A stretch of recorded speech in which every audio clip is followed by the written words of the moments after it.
Good evening, listeners. Welcome to Noir Intellect. I'm your host, Victor Blackwood. If you enjoy mysteries, hidden clues, and uncovering the truth, don't forget to like and subscribe. And tell me, where in the world are you watching from? Leave it in the comments below. Now, keep your eyes open and your mind sharp. The mystery begins now. Chapter 1. The man who arrived as Edward Hale. There are men who change their names because they have become dissatisfied with the one their parents gave them. There are men who change them because the tax collector has become too familiar with the old one.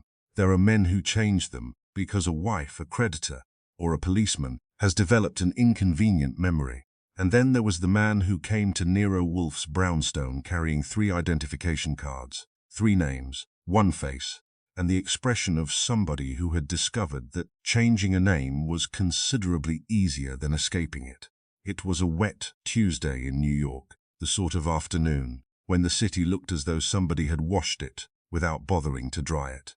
Rain tapped the front windows of the office, taxis hissed through the gutters, and the brownstone smelled pleasantly of coffee, damp wool, and the orchids that occupied most of Wolfe's attention whenever he could arrange for them to do so. I was alone in the office. Wolfe was upstairs with the orchids. Fritz was in the kitchen preparing dinner. The telephone had been quiet for nearly 40 minutes. That was suspicious enough. I had just reached the point in a magazine article where a man who had been unconscious for 6 weeks woke up knowing the location of a missing diamond when the front doorbell rang. I went downstairs. The man on the stoop looked like money. Not newly acquired money. Not the sort that announces itself with loud clothing, polished shoes, or a car large enough to require a small government. His money had been educated. He was perhaps 50, broad-shouldered without being heavy, with iron-grey hair, a dark raincoat, and a face that would have been ordinary if the eyes had not been so careful. His eyes moved over me, then over the hallway behind me, then back to me. Goodwin. That depends. On what? Whether you're here to hire Mr. Wolfe or serve him with papers. I want to see Nero Wolfe. Then you're in the right place, he hesitated. May I come in? That depends. His mouth tightened. On what? Whether you're here to hire Mr. Wolfe or serve him with papers. For the first time, he almost smiled. I've been told you have a sense of humor. I've been told worse things. He entered. I closed the door. He removed his hat and raincoat and handed neither to me, which was a sensible decision. I had no intention of becoming a coat rack merely because he looked expensive.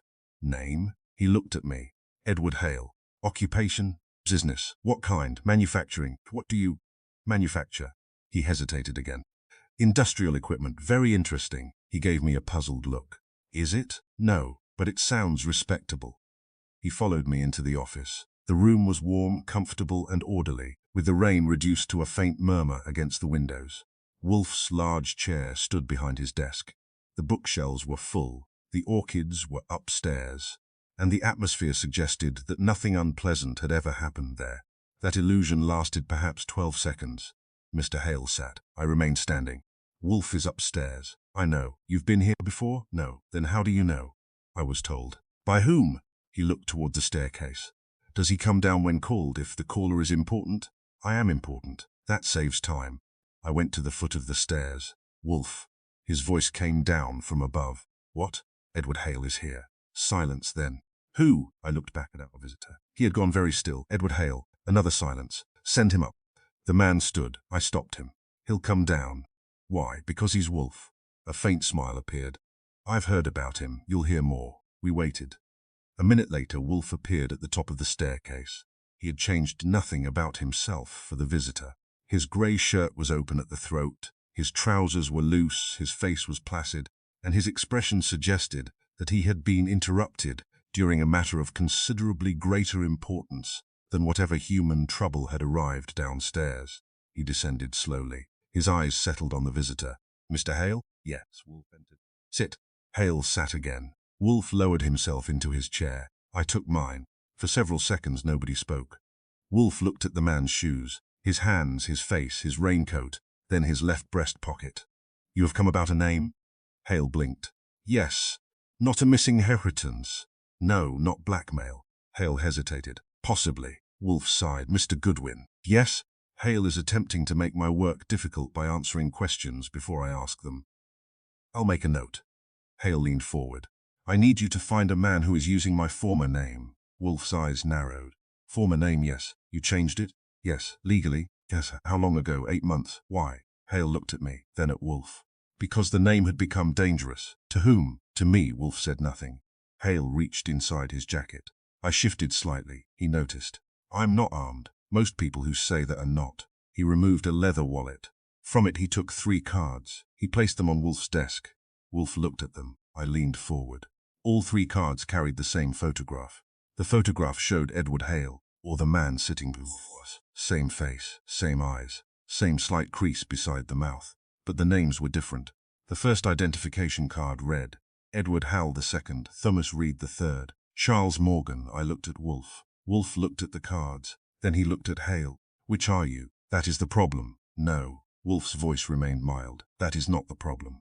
Hale swallowed. Then what is? You have 3 identities, yes. Yet you came here claiming someone else is using one of them. Yes, which one? Hale pointed to the first card.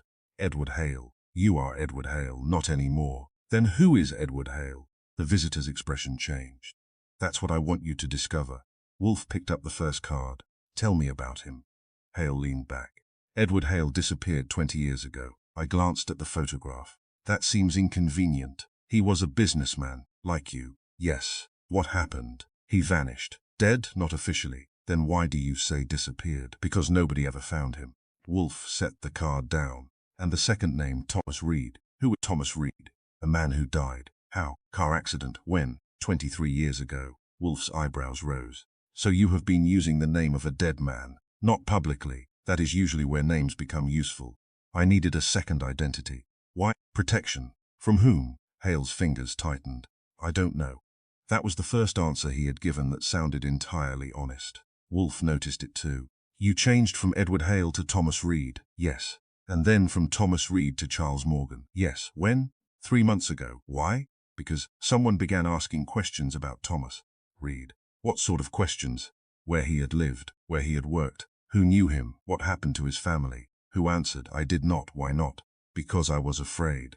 Wolfe leaned back. You are a wealthy man. Hale looked at him sharply. How do you know? Your coat. He looked down. The coat, handmade. Wolfe pointed toward his shoes. Your shoes are expensive but deliberately plain. Then toward the watch. Your watch is valuable but lacks ornament. Finally, he tapped one of the cards. Your identification cards are professionally made. He folded his hands. You have spent considerable money attempting to look uninteresting. Hale stared at him. I smiled. That's Wolfe's version of a compliment. I see. No, Wolfe said, you don't. Hale's eyes returned to the cards. Mr. Wolfe, I need you to find the man who is using Edward Hale. Why do you believe someone is? Because 3 weeks ago a letter arrived, addressed to Edward Hale. You received it? At my office. Your current name? Charles Morgan. Yet the letter was addressed to Edward Hale. Yes. Who sent it? No signature. Contents? Hale reached into his jacket again. This time he removed an envelope. He placed it on the desk. I saw the address immediately. Mr. Edward Hale, no company, no street number, only the name and the brownstone's own address. I looked at Wolfe. He examined the envelope without touching it. How did this arrive? Mail, postmark, local. When? 3 weeks ago you opened it? Yes. What did it say? Hale removed a folded sheet. He handed it to Wolfe. Wolfe read it once. Then again. He passed it to me. The message contained only one sentence. You cannot change what you were when the first man disappeared. No signature, no explanation, no threat. Yet it was the sort of sentence that could make a wealthy businessman stop sleeping comfortably. I looked up. When did you receive this? 3 weeks ago. 2 weeks ago another letter arrived. Same sender. I assume so. Same wording. No, may I?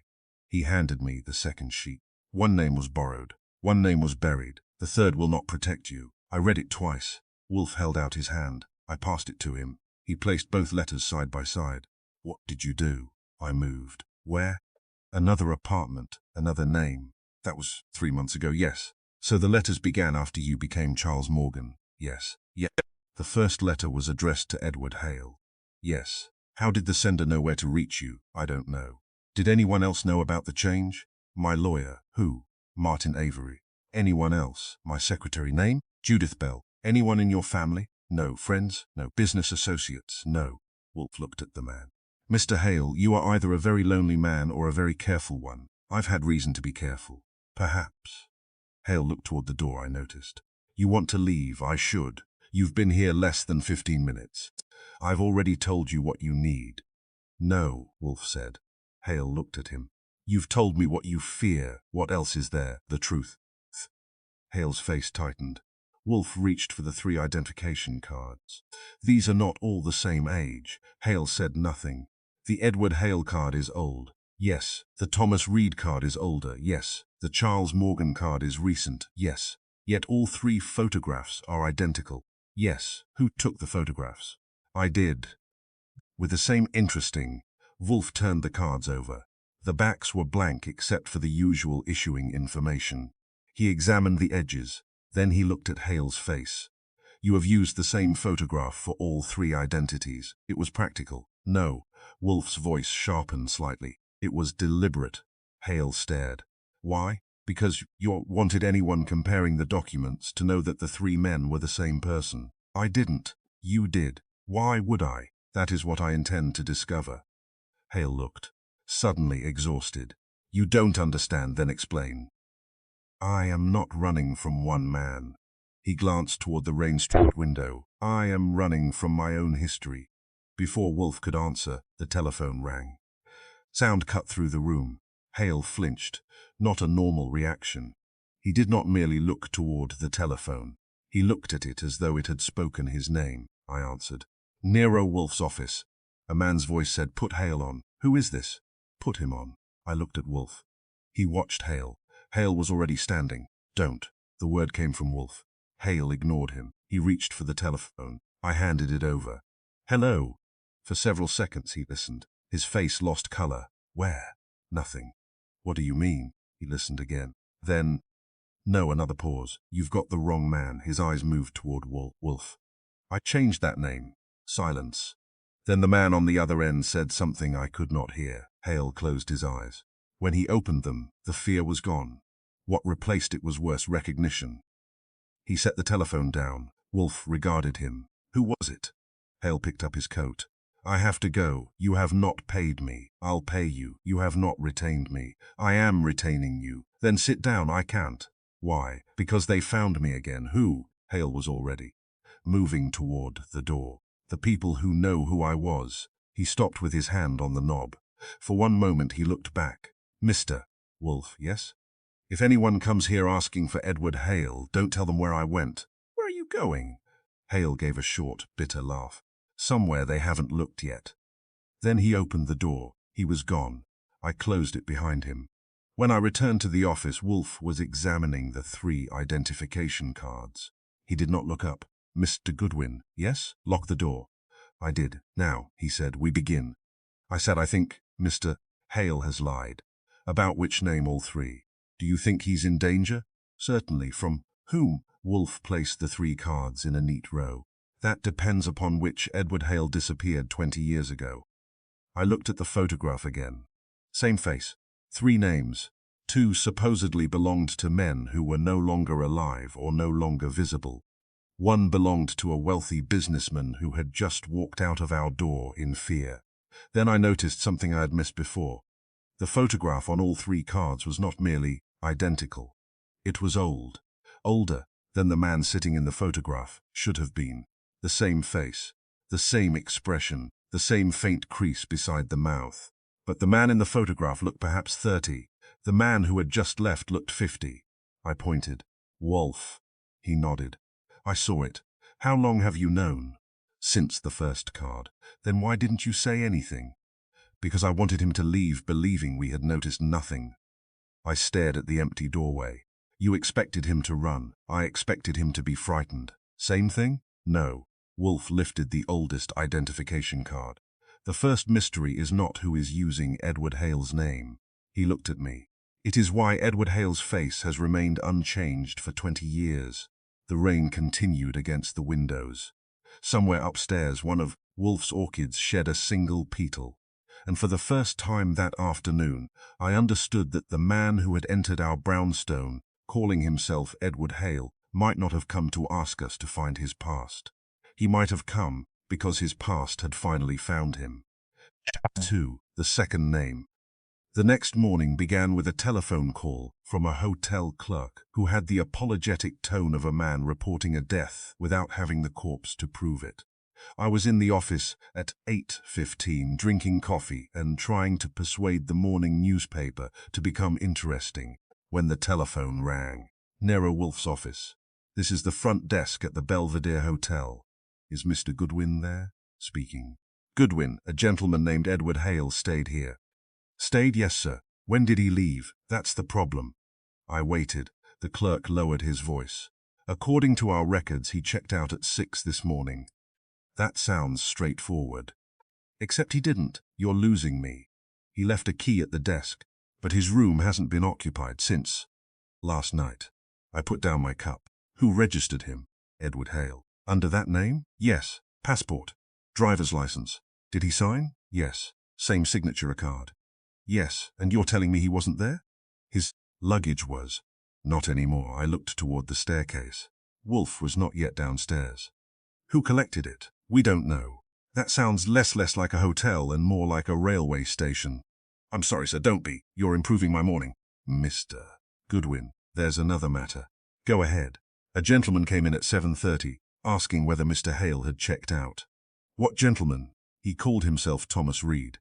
I sat very still. Describe him. Grey suit, dark overcoat, about 50. Same build as Mr. Hale. Same voice? I didn't speak with Mr. Hale enough to say. Did you see his face? Yes. What did he look like? The clerk hesitated. Like Mr. Hale. I hung up. At that exact moment, Wolfe entered. He wore his grey dressing gown and slippers and carried a newspaper under one arm. His expression indicated that civilization had again failed to arrange its disturbances at a convenient hour. You have received news. What sort? Edward Hale is gone. Dead? Not necessarily. Then he is alive. That is an optimistic interpretation. It is the only useful one, I told him, about the hotel. He listened without interruption. When I mentioned the name Thomas Reed, his eyebrows rose. Already? Already. You are certain? The hotel clerk heard the name from the man who came looking for Hale. Describe him. Same build. Same age. Apparently same face. Wolfe's expression changed by perhaps 1 degree. Ah, that's what I said. No. You said already. I said, ah, there is a difference. You're going to make me wait. Of course. He crossed to his chair. Mr. Goodwin, did Mr. Hale take his luggage? The clerk says it disappeared. At what time? Between 6 and 7. Who had access to the room? The hotel staff. And the man calling himself Thomas Reed. He arrived at 7:30. Too late, perhaps. Wolfe sat. Telephone the hotel again. Why? Ask whether the room was entered before 6. I did. The clerk checked. Housekeeping entered at 5:30, he reported. Why? Mr. Hale had requested an early departure. Did housekeeping find him? No. Was the luggage there? Yes. Was the room otherwise disturbed? No. Anything unusual? The clerk paused. There was a second suitcase. How many suitcases did Mr. Hale have? 1. Then where did the second come from? I don't know. Where is it? Gone. I thanked him and hung up. Wolfe was watching me. Yes. Then our visitor did not leave empty-handed. He may have taken it, or someone else did. I sat. You think Thomas Reed took Hale's luggage? I think someone wanted us to believe Thomas Reed took Hale's luggage. Why? Because he came to the hotel and used the name. That sounds like a distinction without a difference. It is the difference between an event and a message. He reached for his coffee. Mr. Hale told us someone had found him again. Yes. He left here immediately after the telephone call. Yes. Now another man appears using the second identity. Yes. And you are surprised. Not by that, by the speed. Wolfe nodded. So am I. At 9:30 I was in the lobby of the Belvedere Hotel. The manager, a thin man named Charles Benton, greeted me with the nervous hospitality of somebody who had just learned that one of his guests might become evidence. You were looking for Mr. Hale. Yes. He was an excellent guest. How long? 3 nights, paid in advance? Yes. Under Edward Hale. Yes. Then why did the desk clerk tell me he checked out at 6? Benton looked uncomfortable. He didn't. Your records say he did. His key was returned. By whom? We don't know. Then why was the room marked vacant? Because the key was returned. I smiled.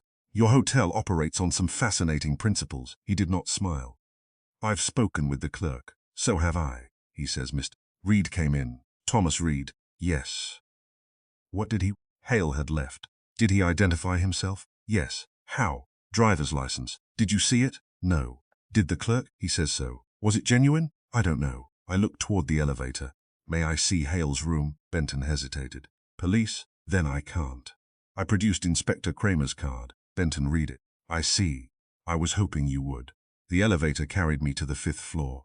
Room 517 looked like a room occupied by a careful man. The bed had been made. The bathroom was dry. The closet held 2 shirts, a pair of trousers, and a raincoat. Nothing looked hurried. The luggage was gone. So was anything that might identify the occupant beyond the name Edward Hale, except for one thing. A hotel notepad lay on the desk. The top sheet had been torn away. The second sheet remained. I bent close. There were impressions in the paper. I took a pencil from my pocket and shaded the surface lightly. Words appeared, not complete but enough. Read 15 Bell. And beneath them, a line of figures. I copied everything. Then I noticed the table. 2 faint circles in the dust. One near the chair, one farther away, as though someone had placed 2 glasses there recently. Yet there were no glasses. I opened the drawer. Nothing. The wastebasket contained a torn envelope. The name had been removed. The hotel manager had told me the room was undisturbed. He had been wrong. Someone had searched it. Not violently. Carefully. That was worse. A careful search meant knowledge. By 10:30 I was back at the brownstone. Wolfe had moved from breakfast to the office, and from the office to the plant rooms and back again. He was wearing a dark blue dressing gown now, and had an orchid blossom resting beside his elbow. I handed him my notes. The room was searched. Recently. Yes. By whom? I don't know. Anything found? Not by me. Then something was found by someone else. I told him about the notepad. He read the partial words. Reed, yes. 15, yes. Bell, yes. He looked at me. Judith Bell, possibly. Hale secretary, yes. That may be important.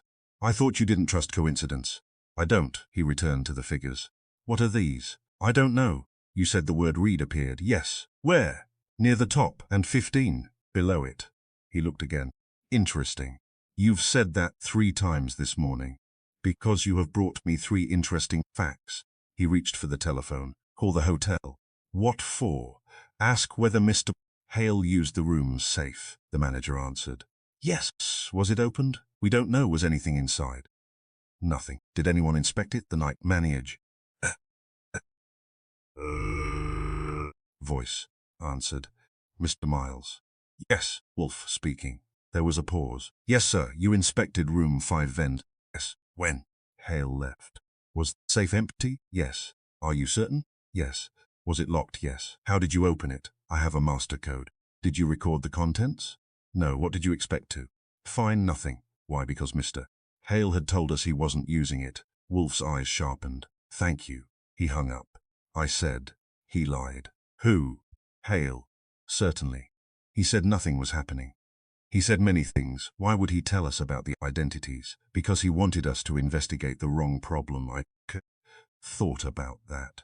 You think he came here deliberately, obviously. To hire you, perhaps, or to plant something? Wolfe nodded. Better. I looked at the 3 identification cards still resting on the desk.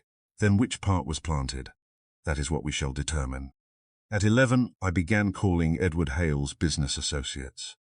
The first was a man named George Whitcomb, president of a company that had done business with Hale for 12 years. Edward Hale. Yes. Do you know Thomas Reed? No. Never heard the name. Certainly not. What about Charles Morgan? No. Are you certain? Goodwin. If you're asking whether I know every man in New York, no. I'm asking whether either name has ever appeared in connection with Hale Industries. Not to my knowledge. Did Hale ever mention changing his name? Whitcomb laughed. Edward Hale was too proud of his name. Why? He'd built his company around it. How well did you know him? Very well. Did he ever disappear? Not that I know. Was he ever absent for a long period? 3 weeks in Europe. When? 15 years ago. Business? I assumed so. Did anyone run the company while he was away? His chief financial officer name? Martin Avery. I wrote it down. Thank you. The second associate was less useful. The third was not. Then I called a former employee who had left Hale's company 8 years earlier. His name was Robert Crane. When I mentioned Thomas Reed, he went silent. Mr. Crane? Where did you hear that name? Why? Because nobody has used it in years. Who was Thomas Reed? Crane hesitated. A consultant. For yes. When? Years ago. How many? 10, 15. Do you know where he is now? I thought he was dead. When did he die? 8 years ago. I sat upright. Are you certain? Yes. How? There was an obituary. Where? I don't remember. Was it in New York? No. Pennsylvania, I think. Twice. Describe him. Quiet. Tall. Thin. Voice? Low. Anything distinctive? He tapped his fingers. I stopped writing. His fingers, 2 fingers. Which hand? Right. How? Like this. Crane tapped his desk. 2 fingers. Twice. Then he stopped. My stomach tightened before speaking usually. Often. Thank you, Mr. Crane. I hung up. Wolfe had entered the room without my hearing him. He stood behind my chair. You have found something. What about him? He died 8 years ago. Wolfe's expression remained unchanged. Not 23, no. I told him about Crane. The tapping. Yes. The same habit as Hale? Exactly. Wolfe moved to his desk. I described the former employee's account. Reed worked as a consultant for Hale Industries. How long? At least 15 years ago. Wolfe nodded. Now the problem becomes interesting. You mean because Reed died 8 years ago? No. He reached for a sheet of paper. Because you said he appeared in company records 15 years ago. Yes. And our visitor said the identity of Thomas Reed was created after Edward Hale abandoned his first name. Yes, he was. Lying, obviously. No, Wolfe looked at me. Not obviously. I waited. He may have been telling us what he believed. Meaning? That Thomas Reed was created recently, yet records prove otherwise. Exactly. So someone prepared the identity 15 years ago. Or, earlier, before Hale needed it. I stared at the 3 cards. Then Hale didn't invent Thomas Reed. Correct. He inherited him. Wolfe's eyes narrowed. Better. By noon we had acquired copies of the company's historical records, financial statements, tax filings, consultant payments, meeting minutes, old correspondence. Thomas Reed appeared repeatedly. Not as an employee, not as an owner, as an outside financial consultant. His name occurred in records from 15 years earlier, then 14, 13, 12, 11, 10. Then the entries became less frequent. 8 years ago, they stopped completely. A death certificate confirmed the end. Thomas Reed had died in a hospital in Pennsylvania, following complications from an automobile accident. Age 42. No surviving spouse, no children. A photograph accompanied the archived obituary. I placed it beside the photograph from Hale's identification cards. The 2 men were not remotely alike. The dead Thomas Reed had a narrow face, light hair and deep-set eyes. Edward Hale's photograph showed a broader face and dark hair. 2 entirely different men. Yet somebody had used the name Thomas Reed for 15 years. That fact changed everything. Why would Hale use a dead man's identity, I asked. Wolfe was reading the records. Because the dead man already had a history, which saves time and provides credibility. Who created it? That is the question. Could Hale have known Reed? Possibly. Could Reed have worked for Hale? He did.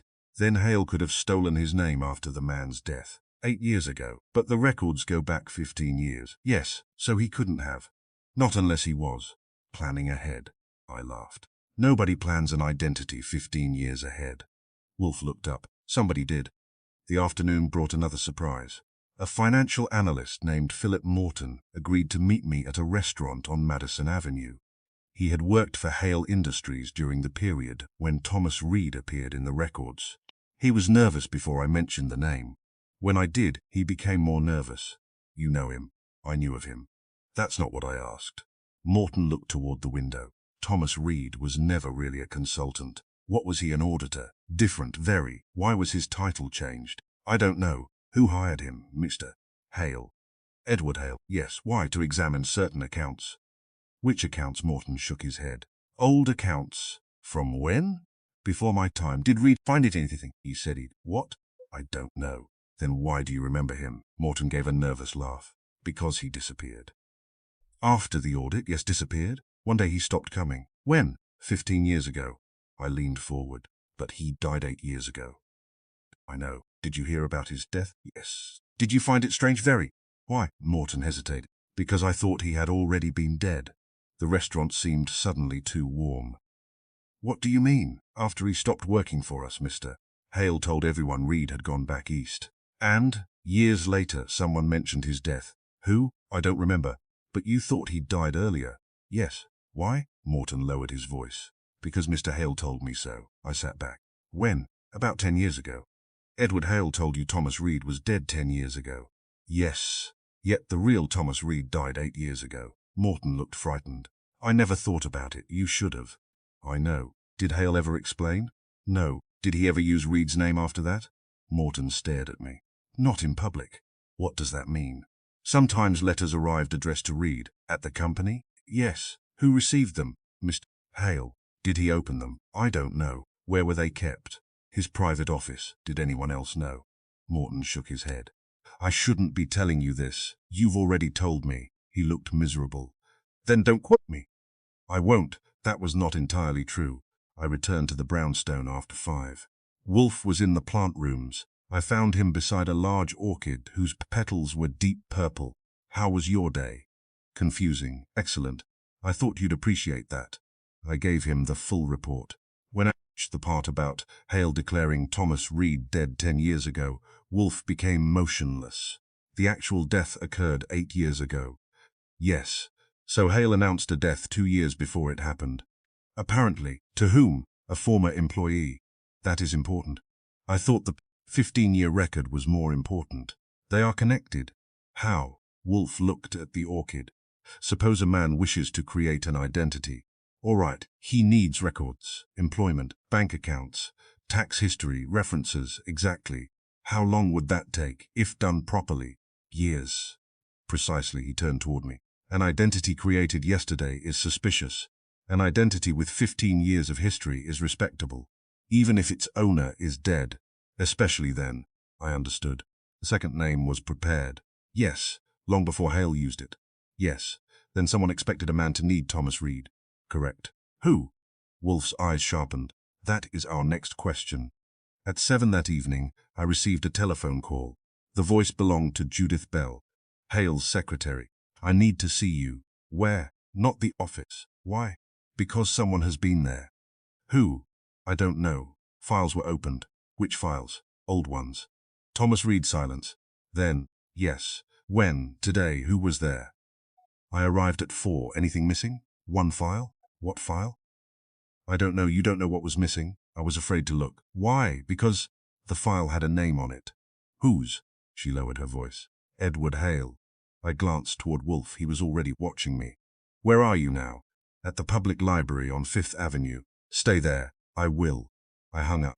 Wolfe said, Go. You want me to bring her here? No, why? Because if someone searched Hale's office today, they may be searching for what remains of the old identity. Thomas Reed. More than that. What? He pointed toward the records spread across the desk. Look at the dates. I did. Thomas Reed had first appeared in Hale Industries records 15 years ago. The year after that, a second bank account had been opened. Then an insurance policy. Then a property lease. Then a tax registration. Then a consulting agreement. The identity had grown year by year. But not for Thomas Reed.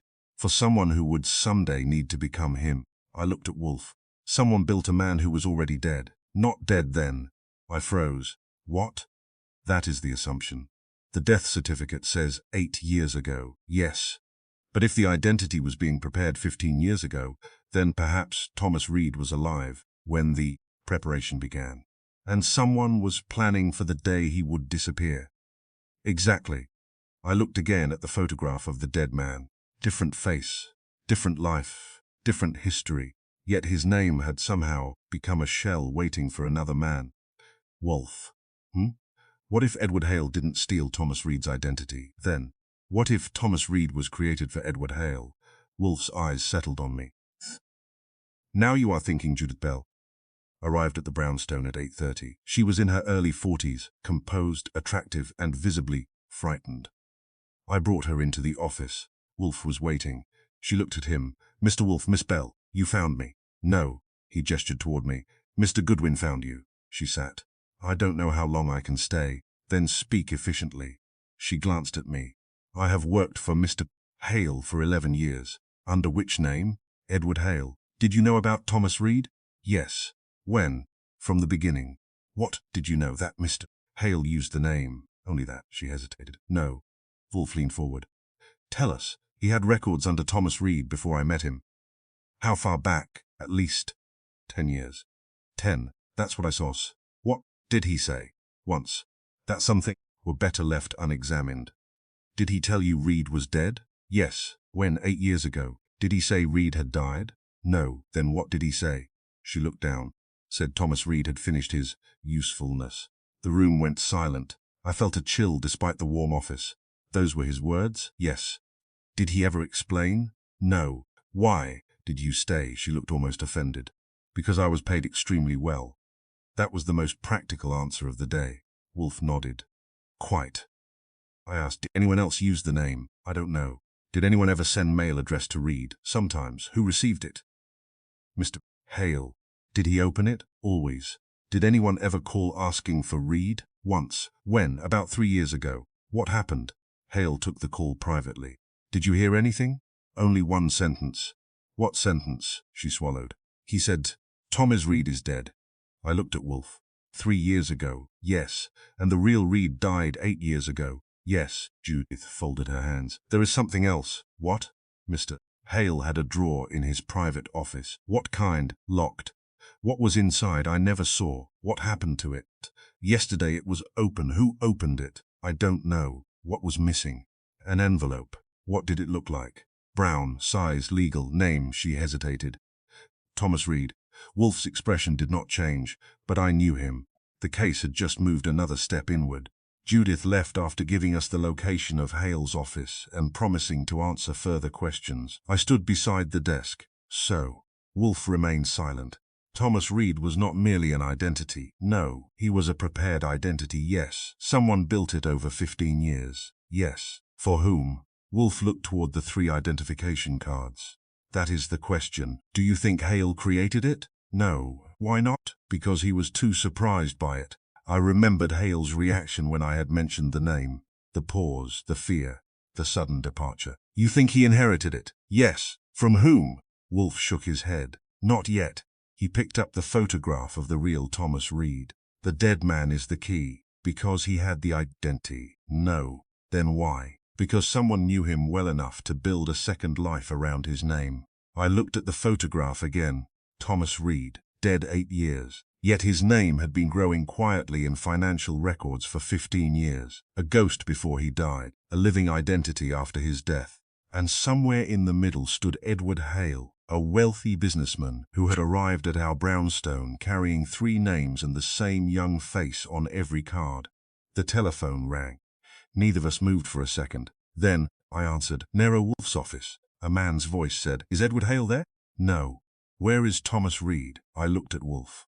Who is this? The caller softly. You've been asking the wrong question. The line went dead. I replaced the receiver. Wolfe had heard every word. Well, I said. He reached for the photograph. The wrong question? Apparently. He studied the dead man's face. Then he said quietly, No, Archie. His eyes lifted. We have been asking about the second name. He placed the photograph beside the 3 identification cards. The real question is who needed Edward Hale to become Thomas Reed 15 years ago? I looked at the cards. 3 names, 1 living man, 1 dead man, 1 missing man. And now, for the first time, I began to suspect that Edward Hale's greatest mistake had not changing his name. It had been assuming the name belonged to him. Chapter 3. The name in the old ledger. The trouble with old ledgers is that they remember too much. People forget, companies disappear, buildings are demolished, accountants retire, lawyers die, and the men who once swore that a transaction was perfectly legitimate develop a remarkable inability to remember the transaction at all. But figures remain. They sit patiently in columns, waiting for somebody sufficiently stubborn to notice that $3 paid in March and $300 paid in October may have more in common than their size suggests. Nero Wolfe understood that. I had been learning it the expensive way. By 9 o'clock the following morning, I was standing outside what remained of the Mercer Hale Construction Company. The company no longer existed, neither did the building. The address led me to a vacant lot between a warehouse and a 6-story office building, whose windows had recently acquired the grey appearance of permanent disappointment. A chain-link fence surrounded the property. Beyond it stood weeds, broken concrete, and one section of brick wall that seemed to have survived solely out of stubbornness. A painted sign on the fence announced a future development. The future appeared to be taking its time. I showed the guard my credentials. He studied them. Police? No. Then why are you here? History. He looked at the empty lot. Wrong place. That's what I'm afraid of. I was looking for an old construction company. The company had disappeared 27 years earlier. Its records, according to a city archive, had been transferred to a storage facility before the building was demolished. The storage facility had changed owners twice. Half its records had been discarded. The other half had been purchased by a salvage dealer. The salvage dealer had retired. His nephew had moved to Florida. The nephew's former business partner lived in Queens. The business partner, after a long telephone conversation in which he repeatedly insisted that he knew nothing about old construction companies, finally admitted that he knew where several boxes had gone. They were in a warehouse in Brooklyn, naturally. New York has many uses for abandoned history, but the most reliable is storage. By 11, I had found the warehouse. By 11:15, I had found the owner. By 11:30, I had convinced him that allowing me to look through 30 years of paper was less trouble than arguing with me. By noon, I had found the ledger. It was not impressive. No leather bing, no secret compartment, no dramatic lock. Just a thick, dark green volume with swollen edges and pages the color of weak tea. The cover read, Mercer Hayes Construction, not Mercer Hale. That stopped me. I checked the archive reference. Same company, different name. A correction had been pasted over an earlier label. The warehouse owner watched me. That the one? Yes, take it. I can't. You can if you want it. What? Because nobody else does. I smiled. That's usually when things become interesting. He shrugged. I opened the ledger. The first pages contained ordinary accounting, materials, labor, equipment, insurance, property leases. Nothing unusual. Then I reached the entries for 15 years earlier. The name appeared. W. Mercer. Payments. Small at first, then larger. Always irregular. Always without explanation. I turned pages. There it was again. W. Mercer, then Mercer W. Then W.M. I photographed each entry. A pattern emerged. The payments never went directly to Mercer. They went through intermediaries.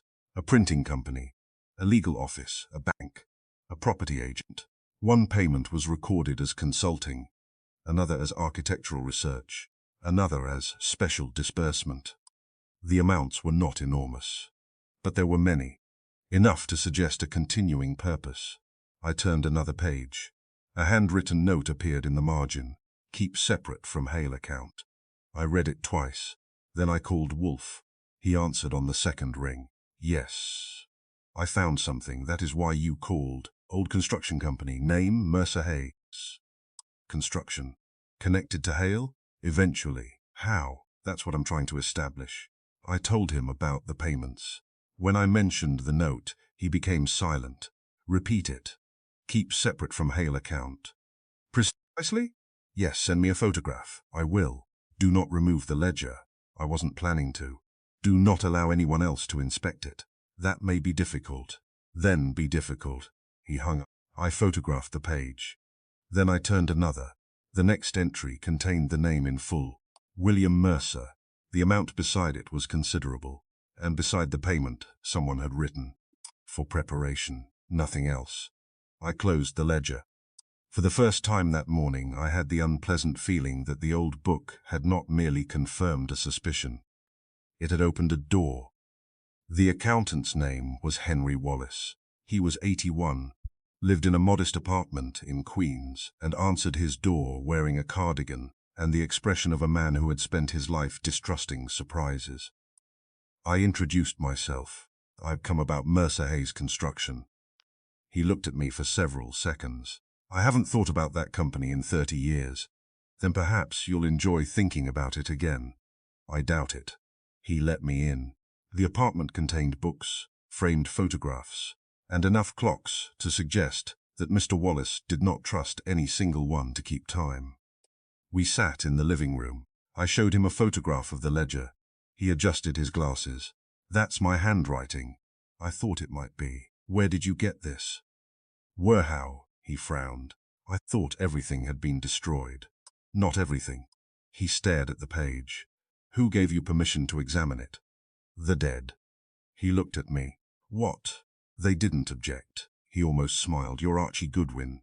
"Yes, I've heard of you." "Good things? Some, I'll take it." He looked again at the ledger. "William Mercer. You remember him?" "Very well." "What was his position? Officially, unofficially?" "That's a different question. Try the second." Wallace leaned back. "Mercer was a planner. Construction? No. Financial? Partly. Legal? No. Then what?" He considered. "He arranged things." "That sounds vague." "Who did he work for?" "Nobody." "That can't be true." "It was true. He was paid." "Yes." "By whom?" "Various people." "Why?" "Because he solved problems." "What kind?" "Problems that weren't supposed to exist." I wrote that down.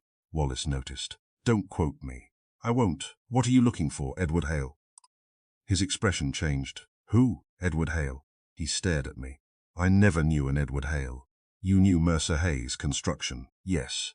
"You worked there?" "Yes." "You knew William Mercer?" "Yes." "Then how could you not know Edward Hale?" "Because he wasn't there." "When?" "During the company's early years." "How early?" "Before the company was sold." "Who owned it?" "William Hayes." "And Mercer partner Hale?" "No." I leaned forward. "Mr. Wallace, the ledger contains payments connected to William Mercer and notes referring to a separate Hale account." He looked troubled. "I don't know anything about that." "You wrote the note." "I don't remember." "You've just identified the handwriting." He closed his eyes briefly. "That was a long time ago." "Do you remember Edward Hale?" "No." "Do you remember anyone who might have become Edward Hale?" He looked at me, then away. "That's not a fair question." "Why?" "Because I don't know." "Try." He sighed. "There was a young man. What was his name?" "William?" "Yes." "Same William Mercer?" "Yes." "But you said Mercer was a partner." "He was." "How old was he?" "About 30. "Edward Hale?" "No." "Then who was Edward Hale?" "I told you, you never knew him." "Correct." "Yet the company later became associated with him." "After I left." "When?" "About 20 years ago." I sat back. "Mr. Wallace." "Yes, Edward Hale supposedly founded his business 20 years ago." He frowned. "That isn't possible." "Why?" "Because the company existed before him." "Exactly." He looked at the ledger again. "Then someone changed the records." "Who?" "I don't know." "Could it have been Mercer?" He did not answer. "Mr. Wallace." His fingers tightened around the arm of the chair. "Mercer had reasons." "What reasons?" "He was creating a future." "For whom?" "I never knew." "You must have suspected." "Of course." "What did you suspect?" He looked directly at me. "That William Mercer intended to disappear." I waited. "And take someone else's name with him." I returned to the brownstone with a notebook full of contradictions. Wolfe was in the office. He had just finished lunch. A plate containing the remains of roast beef sat on the dining table, and the aroma of horseradish still lingered in the room. He looked at me. "Well, William Mercer, I expected that." "Did you?" "Yes." "Then you're welcome." He waved a hand. "Sit." I told him everything. He listened without interruption. When I finished, he held out his hand. "The photograph." I gave it to him. He studied the ledger page. "Mercer?" "Yes." "Separate from Hale?" "Yes." "That is the important phrase." "You think so?" "I know so." "Why?" "Because separation is unnecessary unless there is a connection." "Meaning Mercer and Hale were linked." "Not merely linked." He looked at the dates. "Contemporaries." "Yes." "Yet Wallace never knew Hale." "Correct." "Therefore, either Wallace's memory is false, or Hale was deliberately kept out of the records." That's what Wallace said. Wolfe nodded. "The dates will tell us." He reached for a sheet of paper. "Give me the years." I read them. He wrote them in a column. Then he added the dates of Hale's earliest known business records. He added the dates of Mercer's payments. Then the year of Thomas Reed's first appearance. The pattern occupied nearly the entire page. Wolfe sat back. "Interesting. You've used that when appropriate." "What do you see?" "3 identities being constructed at different times. Hale, Mercer, Reed, yes. But why? Because each performed a different function. What function did Mercer perform? Creation, and Hale, respectability. And Reed, continuity. I stared at the names. You're saying the identities were not replacements? No, they were stages, precisely. At 3 that afternoon, I went back to Wallace. This time he was waiting for me. You found something else, he said. Yes, I knew you would. He looked older than he had that morning. I remembered a photograph. Where? At the office. Do you have it? I kept a copy. He disappeared into a bedroom. When he returned, he held a small envelope. Inside was a photograph. 3 young businessmen stood outside the original Mercer Hayes offices. All 3 wore dark suits. All 3 were smiling. The photograph had been taken perhaps 30 years earlier. Well, Wallace, William Mercer. The man on the left was young, confident, broad-shouldered. I recognized the face, not from the photograph, from the 3 identification cards on Wolfe's desk. It was unmistakably the man now calling himself Thomas Reed. I stared. That's him, Wallace frowned. Who? Edward Hale. No, the man in this photograph. That's William Mercer. Are you certain? Of course. Have you seen him since? No. How long ago? 30 years. I looked at center figure. Who is the third man? Wallace hesitated. James Hale. I felt a sudden chill. Hale? Yes. Edward Hale's father. Wallace looked confused. I don't know. You don't know. I knew James Hale. Was he related to Edward Hale? I thought so. How? Because Edward Hale appeared later. Where? At the company. When? After Mercer disappeared. I pointed at the photograph. Then why does this man look exactly like the man now calling himself Thomas Reed? Wallace stared at the photograph, then at me. His face slowly lost color. That isn't possible. It appears to be. Mercer was 30. Yes, the photograph was taken 30 years ago. Yes, and the man you say is Thomas Reed is alive. Wallace shook his head. No, Mr. William Mercer died. When? 20 years ago. How? Fire. Where? Chicago. I looked again at the photograph. 3 young men, William Mercer, James Hale. A third man whose name was almost illegible. I turned the photograph over. There was handwriting on the back. 3 names, 2 dates, and 1 sentence. Keep them separate. My stomach tightened. Who wrote this? I don't know. Could it be Mercer? No. Why not? Because Mercer didn't write that way. Who did? Wallace stared at the handwriting, then whispered, James Hale. I drove back to Wolfe's brownstone without stopping. He was waiting. I placed the photograph on his desk. He examined it. No reaction. Then I told him about Wallace. When I finished, Wolfe picked up a magnifying glass. William Mercer. Yes, the same man as Thomas Reed. Yes, according to the photograph. Exactly. And you say the real Thomas Reed died 8 years ago? Yes. Then we have 2 men who died. And 1 man who refuses to remain dead. That's one way of putting it. Wolfe studied the photograph. Who is the third man, James Hale? Edward Hale's father. Apparently. Wallace isn't sure. Wolfe nodded. And the note? Keep them separate. He placed the photograph beside the 3 identification cards. Edward Hale, Thomas Reed, Charles Morgan. Then he placed William Mercer's photograph above them. The young man stared upward from 30 years ago. Same face, same faint crease beside the mouth, not older, not younger, the same. I said, It's impossible. Wolfe looked at me. Nothing is impossible. That sounds suspiciously optimistic. It is mathematical. He tapped the photograph. William Mercer was alive 30 years ago. He was supposed to have died 20 years ago. Yes. Thomas Reed was supposed to have died 8 years ago. Yes. And Edward Hale is alive. Today. Yes. Yet all 3 identities belong to one physical appearance. Correct. Wolfe leaned back. Therefore, one of the official deaths is false. Which one? That is the next question. Could both be false? He looked at me. Now you are thinking. I smiled. You're stealing my line. I improve it. The telephone rang. I answered. Nero Wolfe's office. A woman's voice said, Mr. Goodwin? Yes. Judith Bell, where are you? At the office. Hale's office. Yes. Why? Because I found something. What? Another photograph. My attention sharpened. Of whom? There was a pause. Edward Hale. When? 30 years ago. I looked at Wolfe. Where did you find it? In a locked cabinet. Is anyone with you? No. Leave. Why? Because if you found something, somebody else may know you found it. I can't. Why? I found the photograph because someone else opened the cabinet. I felt the back of my neck tighten. Who? I don't know. Are you sure, Mr. Goodwin? Her voice dropped. The man who opened it left his coat behind. I waited. What's wrong with that? He didn't leave by the door. The line went silent. Then she whispered, he left through the wall. The connection ended. I looked at Wolfe. He had not moved. Well? He stared at the photograph of William Mercer, then at the 3 identification cards. Finally, he said, Mr. Goodwin, we have been following names. He tapped the photograph. We should now follow the man. I reached for my coat. Where? Mr. Hale's office. Yes. Why? Wolfe's eyes narrowed. Because if the wall has become an exit, I suspect the building has more history than the ledger. Chapter 4.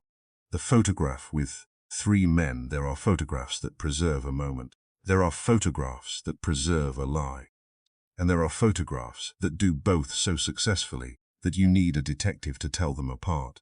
The picture of William Mercer belonged to the 3rd category.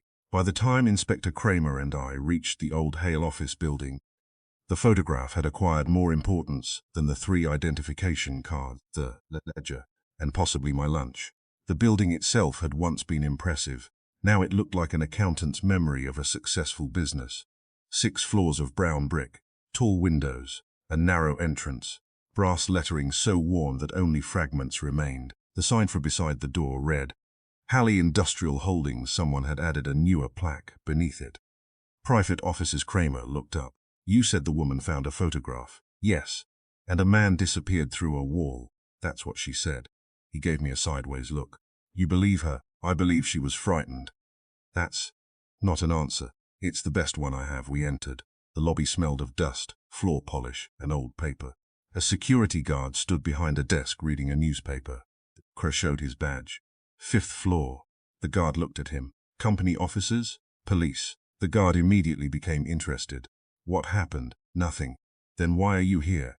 Because we're hoping to keep it that way. The elevator groaned upward. On the 5th floor, the corridor was empty. Judith Bell stood at the far end. She looked relieved when she saw us. Thank goodness. What happened? Kramer asked. She looked at me. I told Mr. Goodwin. Tell me again. I found the photograph in the cabinet. Where is it? She handed it to me. I looked. My first reaction was disappointment. It showed a younger Edward Hale standing outside an industrial warehouse.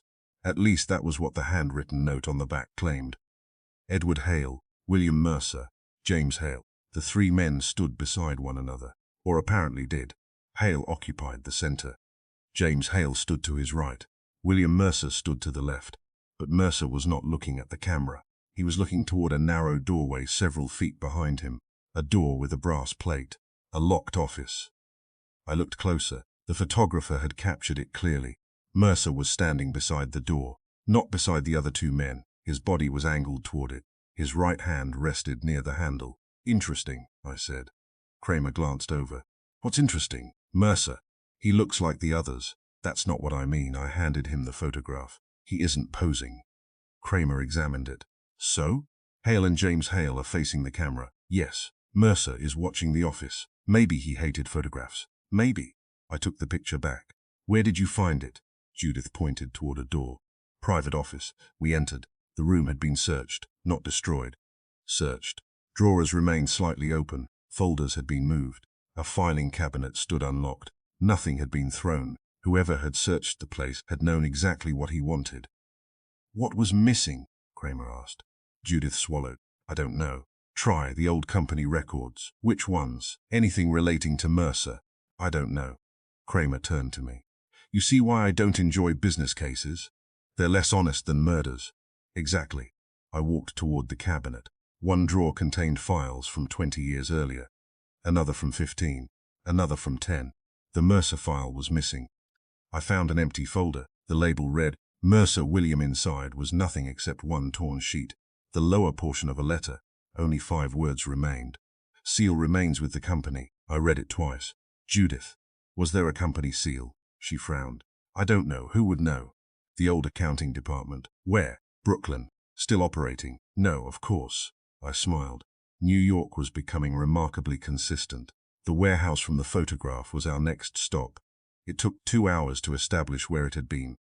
The address belonged to a storage complex now.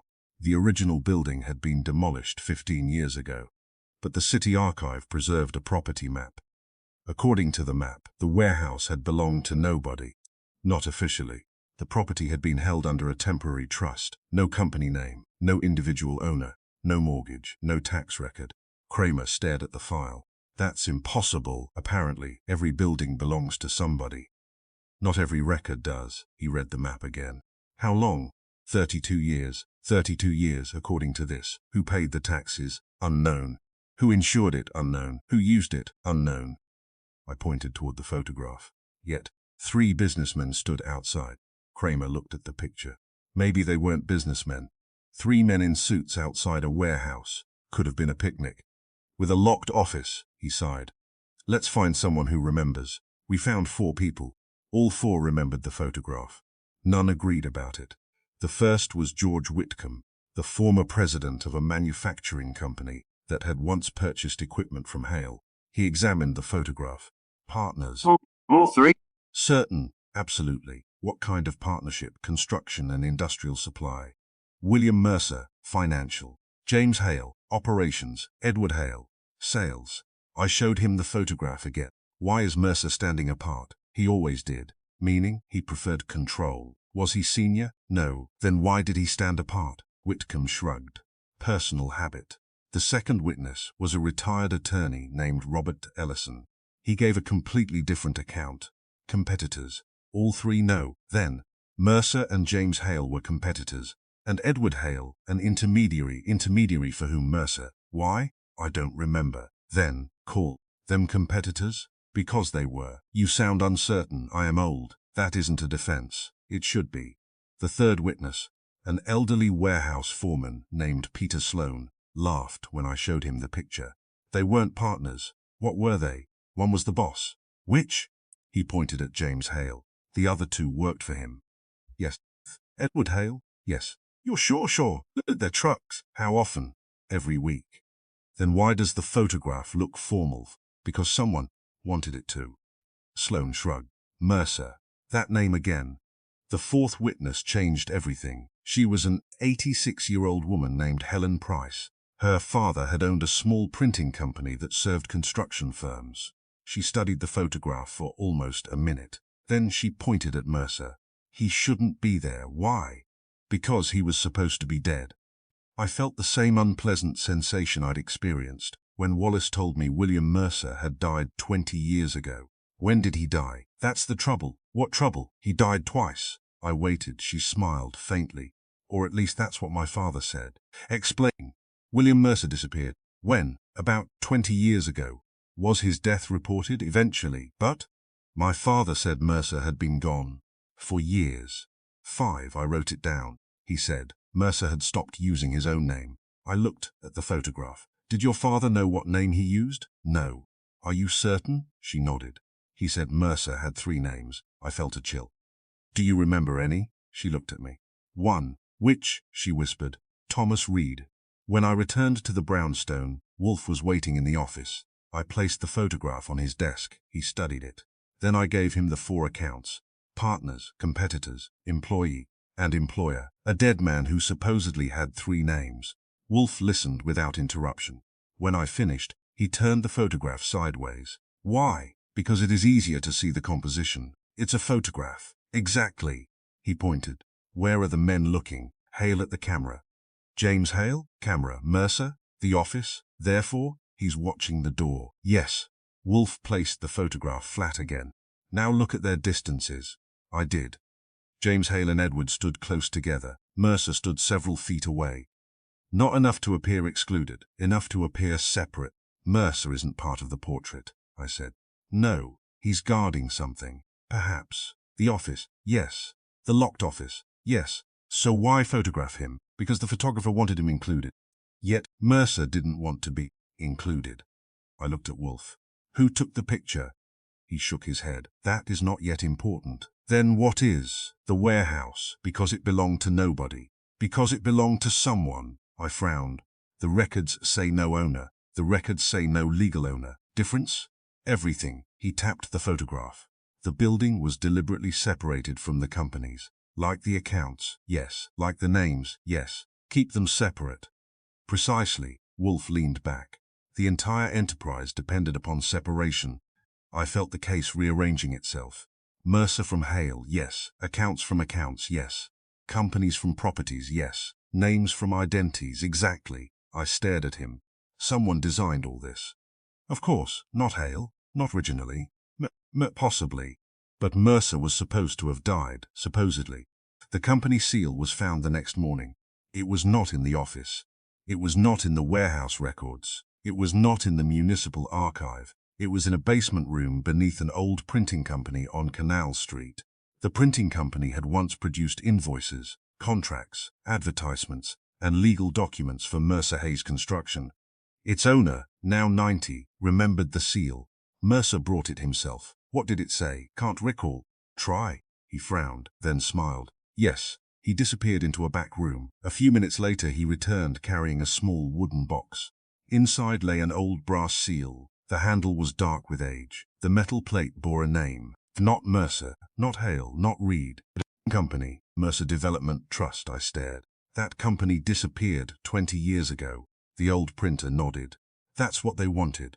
Who? Mercer. Why? He said the company had served its purpose. What purpose? The old man shook his head. I never asked. Did anyone else use the seal? James Hale. When? After Mercer disappeared. How often? Once. For what? A transfer. What kind? Property. Which property? Warehouse. My attention sharpened. Did James Hale own it? No. Mercer Development Trust. On paper. Who actually controlled it? The old man smiled sadly. That's what nobody could ever prove. I took the seal carefully. The brass was cold. On its underside appeared an engraved number. 17, I remembered the ledger. Payment 17, the one marked for preparation. Back at the brownstone, Wolfe examined the seal. Excellent. You say that too often. This time it is justified. He turned it over. Mercer Development Trust. Yes. Established when? 30 years ago. Terminated? 20 years ago. At the same time Mercer supposedly died. Yes. And the warehouse? Owned through the trust, then transferred. To whom? Wolfe nodded. The unknown is becoming crowded. I handed him the photograph. The office behind Mercer. Yes. The company seal. Yes. The warehouse. Yes. The three names. Yes. He studied the picture again. Mr. Goodwin. Mercer was not standing beside the office. No, he was standing beside its door. Yes, that distinction matters. Why? Because the door was locked. Meaning? He did not need to enter. I frowned. Then why guard it? Because someone else did. Who? Wolfe looked at the photograph. Perhaps the man behind the camera. That afternoon we returned to the warehouse site. The current owner allowed us into the surviving foundation area. Most of the original building was gone, but one section of wall remained. Brick, concrete, and, behind it, an old metal door. The door had no handle, only a rectangular depression where a company plate had once been mounted. Kramer ran his fingers over it. Locked office. I nodded. From the photograph. 30 years ago. We searched the surrounding wall, no opening, no obvious mechanism. Then I noticed a small square of darker brick. I pressed it. Nothing. Pressed harder. A click. The wall shifted inward. Kramer stared. I wish. Behind the false wall lay a narrow room, empty, almost. A wooden shelf stood against the far side. On it rested a single metal box. No lock. Inside was a bundle of papers, old, dry, carefully wrapped. The first page carried a company heading. Mercer Development Trust. The second page contained names. William Mercer, James Hale, Edward Hale. And below them, another name, Thomas Reed. Kramer swore quietly. I read the final line. All identities and interests to remain legally separate. I looked at the date. 30 years old. The document had been written before Edward Hale's company became prominent. Before Thomas Reed's identity appeared in later records. Before the deaths. Before the disappearances. The identities had not been created one after another. They had been designed together. I took the papers. Kramer looked at me. What does Wolfe make of this? I smiled. He'll probably say we're finally getting somewhere. We returned to the brownstone after dark. Wolfe read the documents without speaking. He reached the final page. then stopped. His eyes remained fixed on one paragraph. I waited. Finally he said, "Now we know." I leaned forward. "What?" "The three men in the photograph were not partners." "No, nor competitors." "Then what?" Wolfe lifted the document. "They were custodians." "Of what?" "An identity." "Whose?" He looked at me. "That is the question the document refuses to answer." "Why?" "Because the name has been removed." I examined the page. He was right. There was a blank space between two paragraphs. Not torn, not damaged, deliberately erased. Someone removed it, yes. Why? Because that name would tell us who Edward Hale really is. I looked again at the photograph. 3 young men. William Mercer beside a locked office. James Hale beside Edward. A company that officially disappeared. A warehouse with no legal owner. A trust that had been erased. And 4 names tied together by a document instructing them to remain separate. Then I noticed something else. The photograph had been folded. Not once. Twice. Along lines that ran directly across William Mercer's face. I turned it over. On the back, beneath the old handwriting, another sentence had been added later. Different ink, different hand. When the first name fails, use the second. I showed Wolfe. He read it. For several seconds, he said nothing. Then he placed the photograph beside the 3 identification cards. Edward Hale, Thomas Reed, Charles Morgan, Goodwin. Yes, the man we have been calling Edward Hale did not create these identities. No, he inherited a system. Yes, from William Mercer. Yes, and someone has been waiting for that system to be activated. I looked toward the telephone. Who? Wolfe's expression hardened. The person who knows the third name. At that moment the telephone rang. I answered. No voice came through, only breathing. Then a man's voice said, "You have found the warehouse." I glanced at Wolfe. "Who is this?" The caller ignored the question. "You should stop looking for William Mercer." "Why?" "Because William Mercer is not the man you think he is." The line went dead. I replaced the receiver. Wolfe had already risen. "Get your coat." "Where?" "Back to the ledger." "The warehouse?" "No." He looked at the photograph. "The oldest records." "Why?" "Because we have been examining the identities from the wrong direction." He tapped the 3 names. "We have been asking who became whom." His eyes narrowed. "We must discover who was never supposed to exist at all." Chapter 5. The man who was supposed to be dead. The trouble with a death certificate is that it is supposed to end an argument. It says a man died. It gives a date. It gives a place. It gives an official signature. It persuades banks to close accounts, governments to open files, relatives to mourn, and detectives to stop asking questions. But if the death certificate is lying, the dead man acquires a curious advantage. Nobody expects him to answer. At 8 the next morning, I was at the Pennsylvania hospital, where Thomas Reed was supposed to have died. I had spent the previous evening obtaining copies of the death certificate, the obituary, the police report concerning the automobile accident, and the insurance claim. They all agreed. Thomas Reed had died 8 years earlier. The hospital register disagreed. I was standing in the basement records department, while a clerk named Margaret Voss searched through old admission books. She was a woman in her 60s with silver hair and the professional patience of someone who had spent 30 years explaining till the records could not be manufactured merely because lawyers wanted them. "You said the date was October 14th. "Yes." "The year?" 8 years ago. She turned pages. "What time?" "The death certificate says 11:47 at night." She continued searching. "No admission. Perhaps he was brought in under another name. Then there should be an alias notation." "There isn't." "No." "What about emergency records?" "Also no." "Operating room?" "Death register?" "No." She looked up. "Are you certain this is the correct hospital?" "According to the certificate." "Then the certificate is wrong." "I've been hoping you'd say that." She continued through the register. Then she stopped. "Wait." "What?" My attention sharpened. "Thomas Reed?" "No." She pointed to a line. "An unidentified male. Date, October 14th. Time, 9:20. That is 2 hours before the supposed death." "Did he die?" "No." "What happened?" "How?" "Against medical advice." "Name, unknown. Description?" She turned another page. "About 42. Thomas Reed was 42. "Yes." Anything else? Dark hair, medium height. I looked at her. Was there a photograph? No. Fingerprint? No. Signature? She pointed. There was a notation, a shaky signature, T. Reed. I felt the familiar tightening at the back of my neck. Can I have a copy? With authorization. I produced Kramer's card. She looked at it. That helps. It helped enough. 10 minutes later, I had a photocopy. The signature was almost identical to the signature on the old financial documents. Not the signature of the man who had supposedly died. The signature of the man who had been using his identity. Or perhaps the man whose identity had been waiting for somebody.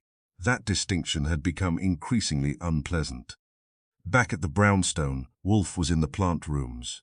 I found him standing before a large orchid with pale petals and an expression of deep concentration.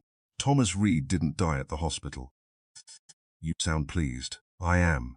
His death certificate is false. Better, the hospital has no admission. Excellent, it has an unidentified patient who arrived that night and left alive. Wolfe turned. Name? Unknown. Age? Approximately 42. Signature T. Reed. His face became very still. Show me. I handed him the copy. He studied it. Then he studied the death certificate. Different handwriting. Yes. But the initials. Exactly. No. You don't like coincidence. I dislike convenient coincidence. He carried both papers downstairs. At the desk, he placed them side by side. Observe the dates. I did. Death at 11:47. Yes. Admission at 9:20. Yes. Departure shortly afterward. Yes. And the certificate was issued the following morning. Yes. Who identified the body? I checked the record. An insurance representative. Name marked at Wolfe. The name stopped us. Both. Martin Avery, Hale's lawyer, or the man Hale had identified as his lawyer. That's interesting, I said. It is more than interesting. He reached for the telephone. Call Kramer. Inspector Kramer arrived. 25 minutes later. He read the death certificate, then the hospital record, then the insurance form. Finally, he looked at me. You're telling me the man was alive after the hospital says he died? Yes. That's a problem. You're catching on. He ignored me. Wolfe, the certificate is fraudulent. Who signed it? Kramer checked. Dr. Walter Price. Still practicing? No. Dead? Retired. Where? Kramer made a telephone call. Florida. Convenient. Very. Wolfe looked at the insurance document. Who filed the claim? Martin Avery. How soon? 3 days after the supposed death. Kramer stared. That's fast. Very. Why? Because the death had been planned. Kramer looked at Wolfe. You think Reed's death was staged? No. What then? I think the death certificate was created because somebody needed Thomas Reed to be dead. Why? To make the identity available. Kramer frowned. I don't follow. Wolfe pointed toward the financial records. Whoever became Thomas Reed could not use a living man's identity without creating problems, so they killed him on paper. Exactly. Kramer looked at me. You're saying somebody built a dead man? I nodded. That's what it looks like. Wolfe corrected us. No. He turned another page. Somebody built a life for a dead man. The financial trail began in Pennsylvania. It continued into New York, then New Jersey, then back to New York. The first account appeared 9 days after the supposed death. A checking account. Thomas Reed. Address in Manhattan. No photograph. No in-person verification. Initial deposit. $25,000. 3 days later, another account opened. Savings. Same name. Different bank. A week later, a small property company registered a commercial lease under Thomas Reed's name. 2 months later, the company purchased a warehouse. 6 months after that, a consulting agreement appeared. Then another. Then another. The identity grew quietly, patiently, like an investment. I spent 2 days tracing transactions. The pattern was remarkable. Money entered under one name, moved through another company, returned under Thomas Reed. Property changed hands, insurance policies appeared, tax records accumulated.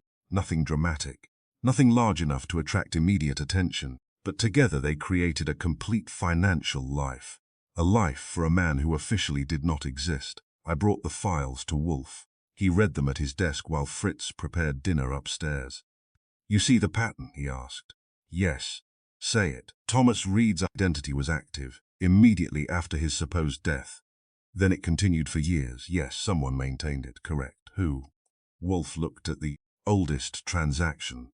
Not one person, several, an organization. I frowned. Mercer Development Trust, possibly.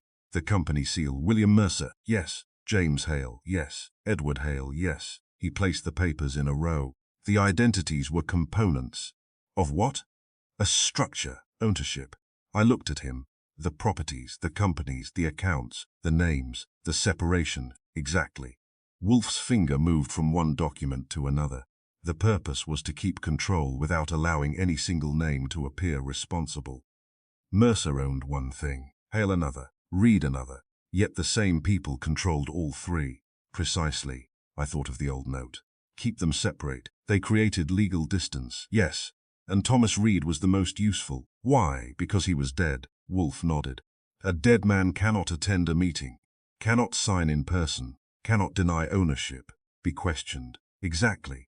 And if someone needed to become him, they would inherit an established history. I looked at the records. How long had that history existed? At least 15 years, I stared. 15, yes, before the death, yes. So the identity was being built while the real Thomas Reed was alive. Wolfe's eyes narrowed. Now we have reached the central point. The real Thomas Reed had not merely been useful after death. He had been useful before it. That made the investigations considerably darker. I traced him backward. His name appeared in Mercer Hayes' construction records 15 years earlier. Then in a property transaction, then in an insurance policy, then in a consulting agreement, then in a bank account. The same pattern appeared again and again. Thomas Reed had been moving through the financial world long before anyone officially declared him dead. But the man in the records was not necessarily the real Thomas Reed. That was the problem. I found another photograph. It showed the real Thomas Reed at a business conference, thin face, light hair, narrow shoulders, nothing like Edward Hale. Yet the signature on the conference registrations matched the signature of the hospital patient. So the real Reed had existed, at least for a time.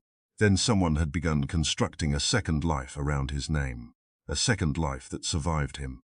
I brought the photograph to Wolfe. He studied it. That is Thomas Reed. Yes, alive, yes, before his death, yes, and the identity afterward, someone else. I looked at him. You still aren't of the structure, not the man. No. Why? Because we have assumed that Edward Hale became Thomas Reed, didn't he? Perhaps, but the evidence? Suggest it. Then what else? Wolfe tapped the photograph.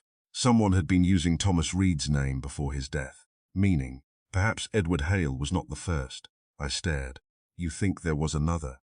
I think we should stop assuming one identity has had one occupant. The thought was unpleasant. A name could pass from person to person.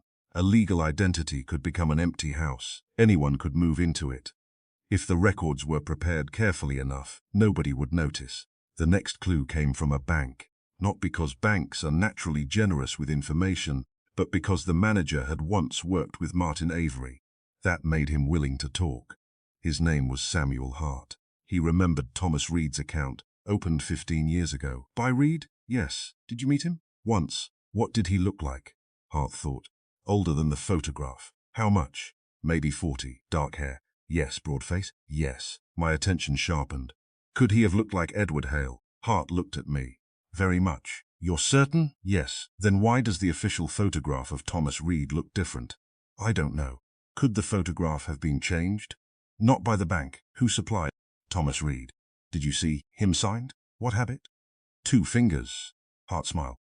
Yes. He tapped them before speaking, every time. I thanked him. When I left, I knew something had changed. The real Thomas Reed might have looked like Edward Hale. The photograph we had was perhaps not his. Or the photograph had been substituted. Or someone had created a second Thomas Reed long before the first one died. Any of those possibilities was ugly. All 3 were worse. That evening I found Wolfe in the office with the original photograph of William Mercer. He had placed it beside the photograph of Thomas Reed and the 3 identification cards. You're going to tell me something unpleasant. I am. Good. He pointed to the photograph of Thomas Reed. This is not the man who died. I stared. How do you know? The hospital records, the signature, the bank, the descriptions. Exactly. The man who died may have looked like Hale. Possibly. Then who is in this photograph? Someone wanted us to believe it was Reed. I thought of the old photograph of 3 young businessmen. William Mercer, James Hale, the third man. The faces seemed to move in my mind. Maybe the photographs were deliberately confused. Yes. Why? To make identity impossible to establish. So the entire system depends upon uncertainty. Exactly. Wolfe leaned back. That is why the names were changed. Not to hide one man. To make it impossible to determine which man was which. I looked at him. Edward Hale, yes. Thomas Reed, yes. William Mercer, yes. Charles Morgan, a later variation, 4 names, at least. And photographs, some genuine, some false, some altered. Then the real question is, Wolfe finished it. Which identity belonged to the man now calling himself Edward Hale before the identities were separated? At 11 that night, the telephone rang. I answered. No introduction, only a man's voice. Mr. Goodwin, yes? You have been examining Thomas Reed. Have I? You should stop. Why? Because the man you call dead is not the dangerous one. I looked toward Wolfe. He was listening. Who is dangerous? A pause. Ed. Why? Because he remembers. Remembers what? The caller breathed quietly. Who he was before the names. The line went dead. I replaced the receiver. Wolfe said nothing. That's comforting, no. What? He looked at the old photograph of William Mercer. The caller has made one mistake. Which? He assumes Mr. Hale remembers. Maybe he does. If he did, he would not have come to us. I considered that. So the man who came here was not running from his past. Then what? He was running because he had forgotten it. I stared at him. Wolfe's expression was grave. And someone is frightened that he may remember. The next morning, Wolfe ordered me to retrieve every available record concerning Thomas Reed's supposed death. Not the financial records. Not the property records. The hospital, the police report, the funeral home, the cemetery, the obituary, everything. By noon I had discovered that no funeral had occurred, no burial, no cremation. No family claimed the body. The hospital had released no remains under the name Thomas Reed. The death certificate existed. The obituary existed. The insurance claim existed. But the man himself had disappeared. He had not died. He had been declared dead. There was a difference. A very large one. I returned to Wolfe with the final report. He read it. Then he closed his eyes. Now we know. The real Thomas Reed was never buried, so who was? Someone? Who? That is what we must discover. Why? Because the body may tell us which identity was sacrificed. I sat down. You're saying someone died in Thomas Reed's place, and the death certificate was used to make Reed officially dead. Yes, so someone else could use his identity. Exactly. The identity was built 15 years earlier. Yes, then left waiting. Yes, for the right man. I thought of Edward Hale walking into our office carrying 3 identification cards. The same face, different names, the fear in his eyes, the telephone call. Someone had found him. I finally understood what Wolfe meant. The false identity had not been invented for Edward Hale. Edward Hale had been prepared for it. Wolfe opened his eyes. The second name was not a refuge, Archie. What was it? A trap. He looked toward the window. And somebody has just discovered that the man inside it is beginning to remember.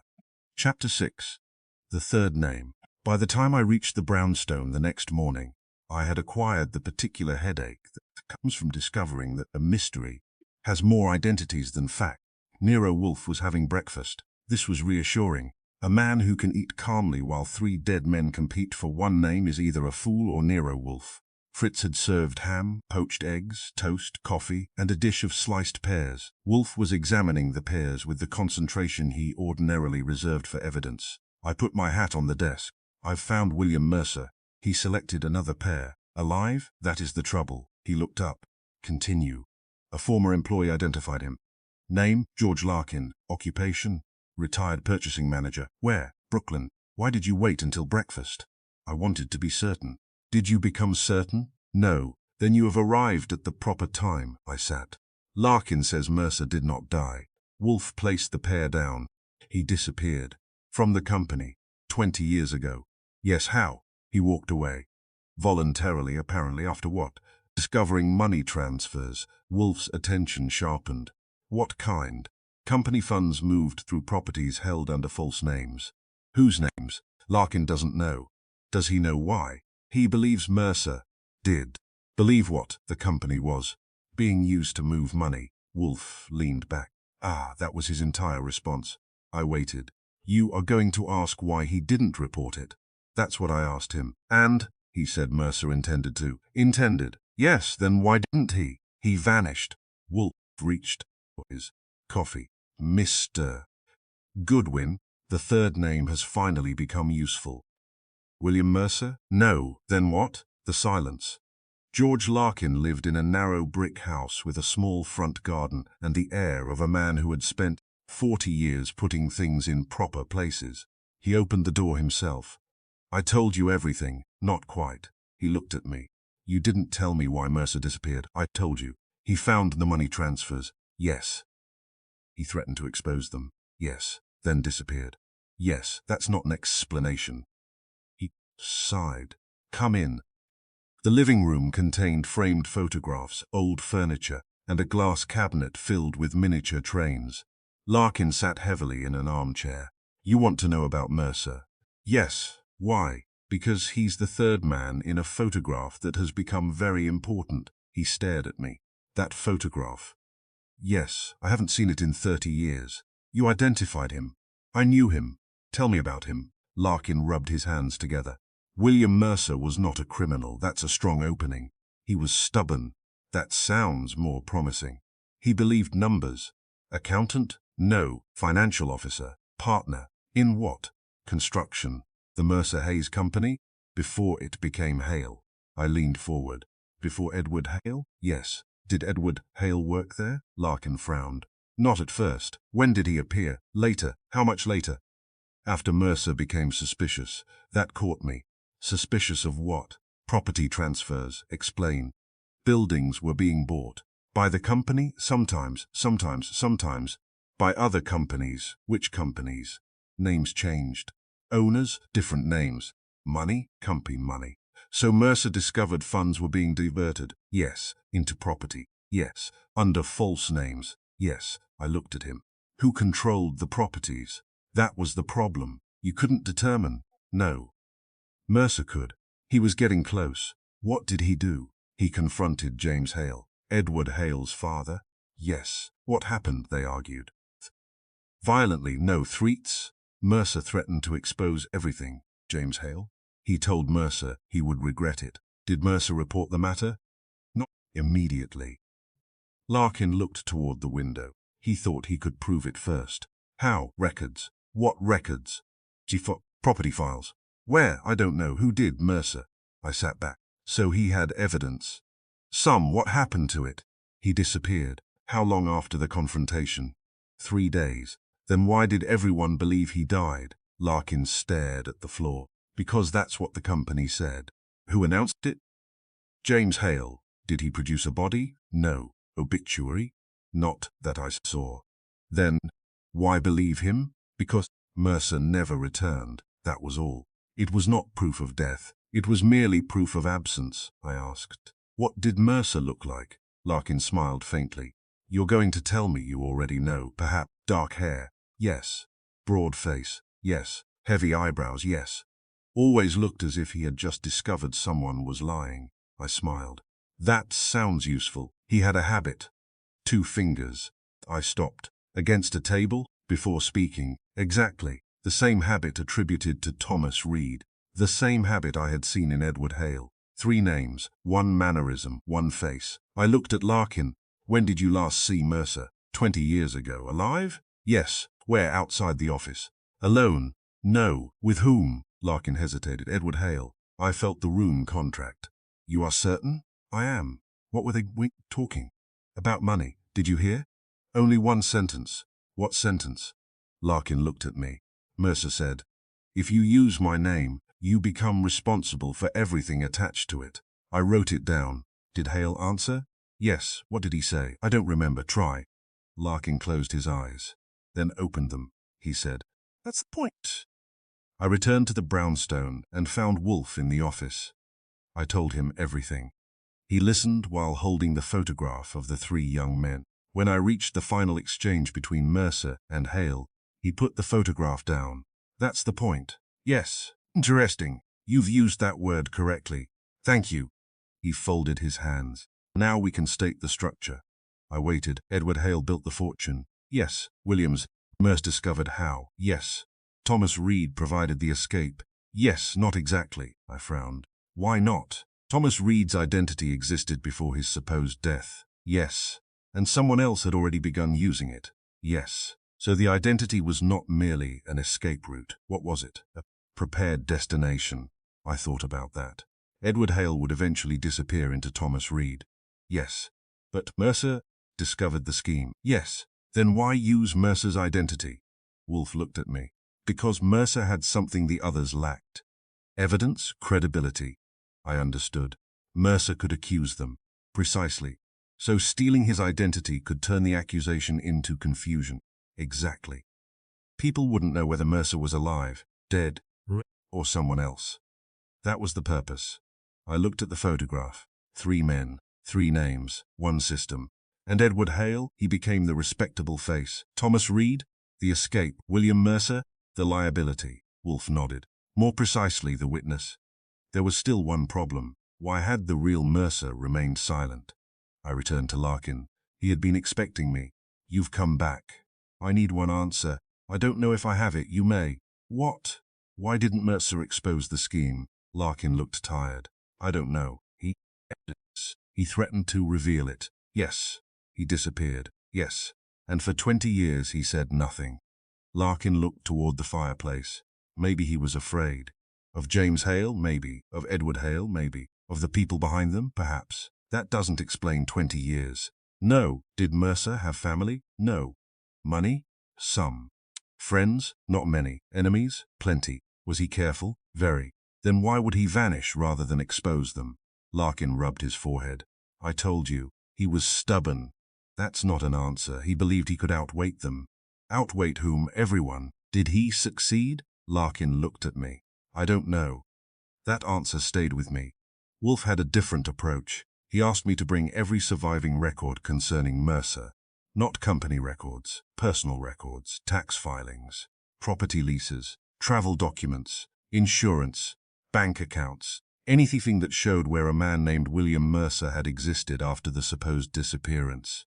For 3 days I found almost nothing. That was suspicious. A man who walks away leaves traces. Mercer's left none.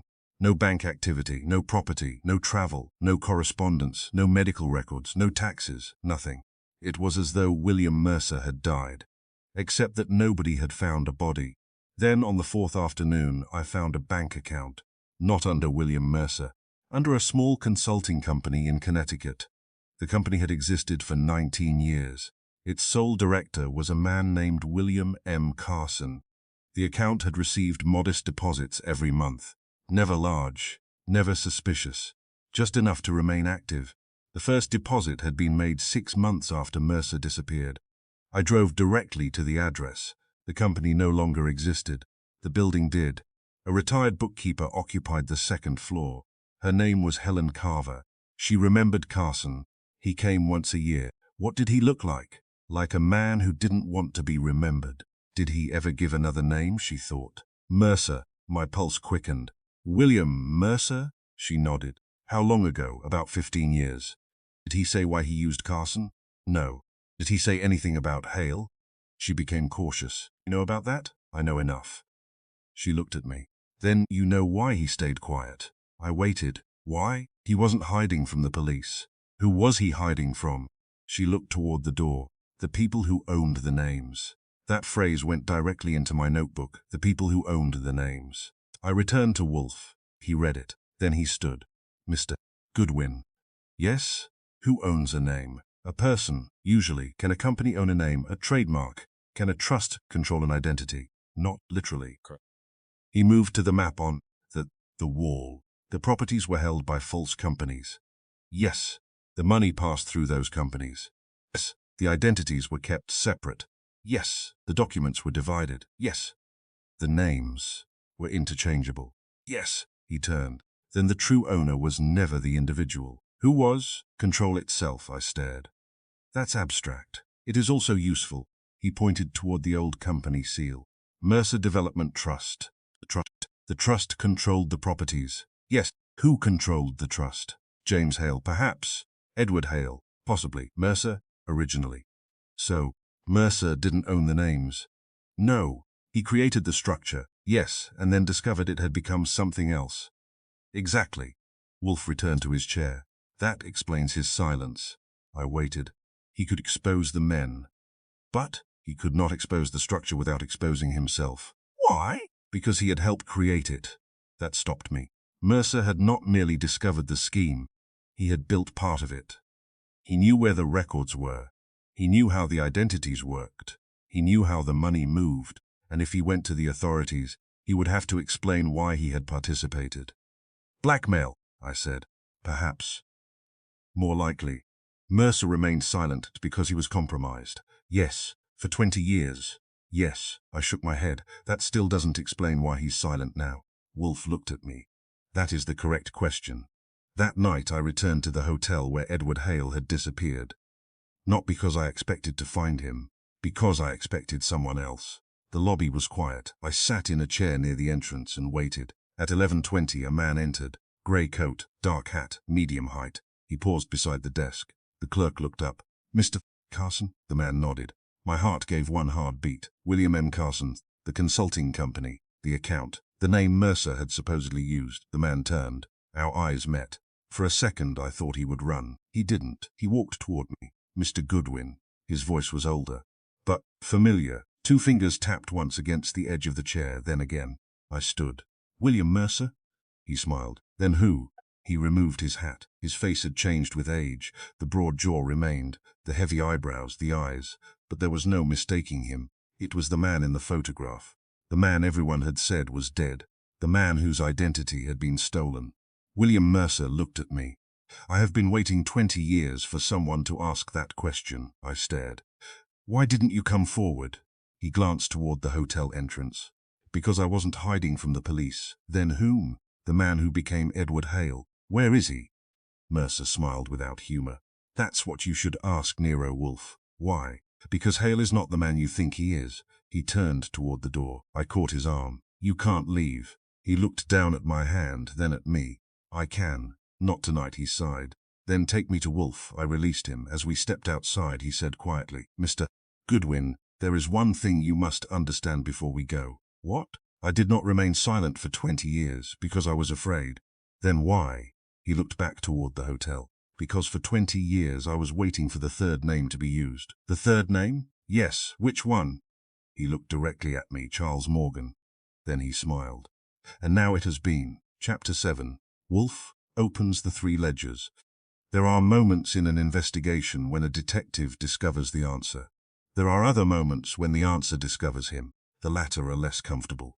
At 9 the next morning I brought William Mercer into Nero Wolfe's office. He had slept little. I could tell, because his eyes had the peculiar brightness of a man who has spent the night remembering things he had successfully forgotten for 20 years. Wolfe was already waiting. The office had been arranged for a gathering. 3 chairs stood before Wolfe's desk. 6 more had been placed along the wall. On the desk itself lay 3 ledgers. One bore the name Edward Hale. One bore the name Thomas Reed. The third bore the name William Mercer. Beside them rested the old photograph of the 3 young men. Inspector Kramer stood near the fireplace. George Larkin sat beside the window. Henry Wallace occupied another chair. Martin Avery, the lawyer, whose name had appeared on Thomas Reed's false death certificate, sat with his hands folded tightly across his stomach. Judith Bell stood near the door. And finally, the man we had known as Edward Hale, and more recently as Thomas Reed, sat opposite Wolfe. He looked exhausted. When his eyes met William Mercer's, the room became very quiet. Mercer stopped. The man in the chair stared at him. Neither spoke. Wolfe said, "Sit down, Mr. Mercer." The man standing by the door smiled faintly. "Which one?" "That is precisely what we are here to determine." I closed the door. Fritz appeared briefly with coffee and a tray of sandwiches, received an approving nod from Wolfe, and vanished. It was going to be a long morning. Kramer looked at the 3 ledgers. "Why 3? Because there were 3 names." "4, I said. Wolfe glanced at me. Charles Morgan was a disguise. Not originally. Kramer frowned. I thought the whole problem was identities. The whole problem was ownership. He turned toward the man who had come to our office as Edward Hale.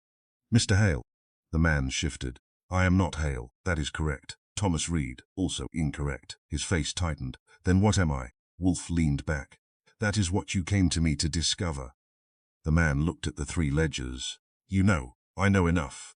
You said you could find the man using my name. I did, and I found him. The man looked toward William Mercer.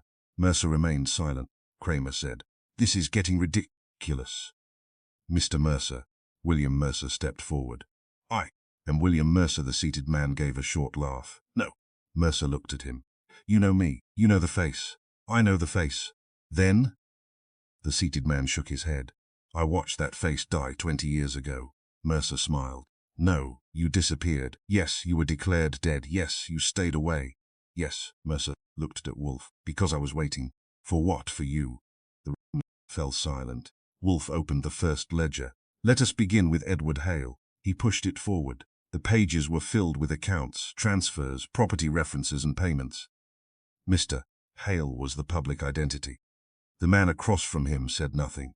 Under this name, the company accumulated legitimate wealth: factories, construction contracts, industrial equipment, property, the respectable part of the fortune. Wolfe turned a page. But the same company concealed another operation. He pointed to a sequence of figures. Money was transferred from legitimate accounts into properties controlled by companies that appeared independent. George Larkin nodded. "I remember those." "Of course." Wolfe turned another page. The properties were then transferred again. Sometimes to companies, sometimes to individuals, sometimes to trusts, always separately. Kramer looked impatient. "Why?" "Because no single name could then be tied to the entire operation." Wolfe's finger moved down the column. Edward Hale controlled one portion. William Mercer controlled another. Thomas Reed appeared to control a third. But the money moved in a circle. Kramer leaned closer. "How much?" "Enough. That's not a figure. It is the only figure that matters." Wolfe looked at him. "Enough to justify 20 years of deception." He opened the second ledger. Thomas Reed. "This is where the deception became elegant." I smiled. Wolfe noticed. "You may use another word. Criminal. Less elegant," he continued. "Thomas Reed was a real man." Henry Wallace nodded. "Yes." "He worked as a financial consultant." "Yes." "He was associated with Mercer Hayes Construction." "Yes." "He had a legitimate bank account." "Yes." "He had legitimate professional references." "Yes, he existed." Wolfe turned another page. "Then somebody decided that Thomas Reed would be more useful dead." Martin Avery shifted in his chair. Kramer noticed. "So we come to you." Wolfe looked at Avery. "You filed the insurance claim." Avery's mouth tightened. "I represented the company." "You represented James Hale at the time." "You knew the death certificate was false." "No." "You knew the hospital had no matching admission." "I had been given the documentation." Avery said nothing. Wolfe waited. Finally, "Edward." The man across the desk looked sharply at him. "I never told you to do that." Avery looked frightened. "You did not need to." "Then who?" "Mercer." Every eye turned toward William Mercer. He shook his head. Wolfe said, "Not this Mercer." The room went still. I felt it before I understood it. There was a distinction. Two Mercers, or one Mercer and another man carrying his name. Wolfe continued. "The death certificate was not created to kill Thomas Reed." He tapped the ledger. "It was created to make his identity available." "To whom?" Kramer asked. "To anyone who needed an established man who could not appear in person." The inspector swore softly. "That is why the accounts continued." "Yes." "After his oozing them, could not be challenged by Thomas Reed, because Thomas Reed was dead." Officially, Wolfe turned to the third ledger. The room seemed to tighten. "William Mercer. This ledger is older. The first entries went back 30 years. Payments, property acquisitions, trust arrangements, consulting fees, transfers. And beside several entries were handwritten notes. Keep separate. Do not combine. Use alternate name. Prepare read account." Kramer read over Wolfe's shoulder. "Prepare read account." "Yes, that was 15 years before the death." "Correct. So the identity was planned." "Yes, who planned it?" Wolfe looked toward William Mercer. "That is where the deception becomes interesting." Mercer remained motionless. Wolfe turned to the man who had entered our office as Edward Hale. "You have spent 20 years believing William Mercer stole your identity." The man's face changed. "I did not say that." "No, you said it, because you believed it." The man stared. Wolfe continued. "You believed Mercer disappeared. You believed he died. You believed his name was available. You believed Thomas Reed's name could become your escape. You believed Charles Morgan was your final protection." The man's voice was low. "How do you know?" I never told you. You carried 3 identification cards. Wolfe pointed toward them.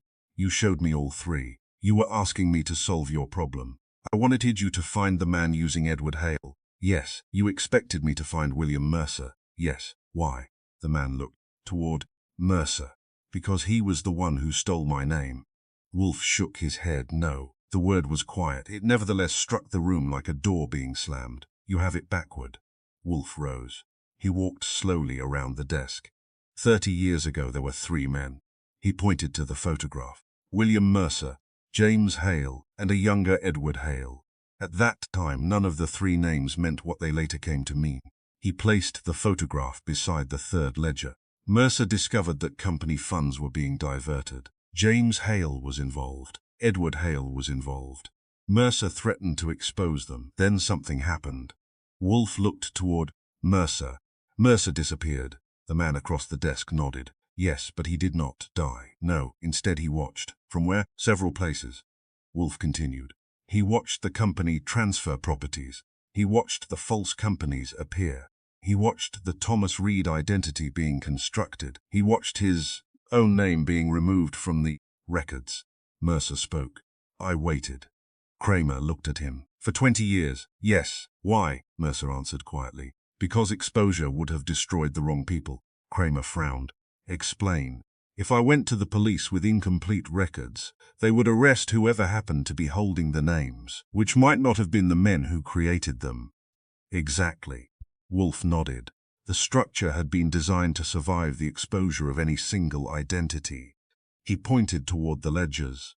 That was the genius of it. Every name could be sacrificed, every company could be dissolved, every property could be transferred, but the money would remain. Kramer stared at the ledgers. So Mercer waited until the whole structure was valuable enough. Yes, then what changed? Wolfe looked at the man sitting opposite him. He did. The man who had been Edward Hale stood abruptly. I don't understand. Wolfe looked at him. You have spent 20 years living inside a stolen identity. No. Yes. I am Edward Hale. No. Thomas Reed? Then who? Wolfe said William Mercer. The room became completely silent. The man's face went blank. Then he laughed. It was not a pleasant laugh. You're wrong. Wolfe did not react. Your memories have been manipulated. What? Psychologically. Documents were supplied to you. Photographs, letters, bank records, old correspondence. Every piece reinforced the same story. The man stared. You were taught that you were Edward Hale. Then when Edward Hale became dangerous, you were given Thomas Reed, then Charles Morgan. Each name came with a history. Each history was supported by documents. Each document supported the next. He shook his head. No, Wolfe continued. But the photographs were wrong. The dates were wrong. The deaths were wrong. The memories were incomplete. Why? Because you were not being hidden from the world. You were being hidden from yourself. The man stepped backward. No, William Mercer spoke. Look at me. The man did. Mercer walked closer. You remember the table? The man frowned. What table? The office table. Silence. You tapped 2 fingers before speaking. The man's right hand moved involuntarily. 2 fingers touched the edge of the desk. Tap, tap. He stared at his own hand. Mercer said softly, You always did that. The man's face changed. A memory had arrived, not a complete memory. A fragment, a room, a desk, a ledger, a voice. Then another. He whispered. James. Wolfe watched him. Yes. James Hale, yes. He told me. The man stopped. What? He told me Mercer had betrayed us. Mercer closed his eyes. Of course. The man pressed his hands against his temples. He said Mercer had stolen the money. No, Wolfe said.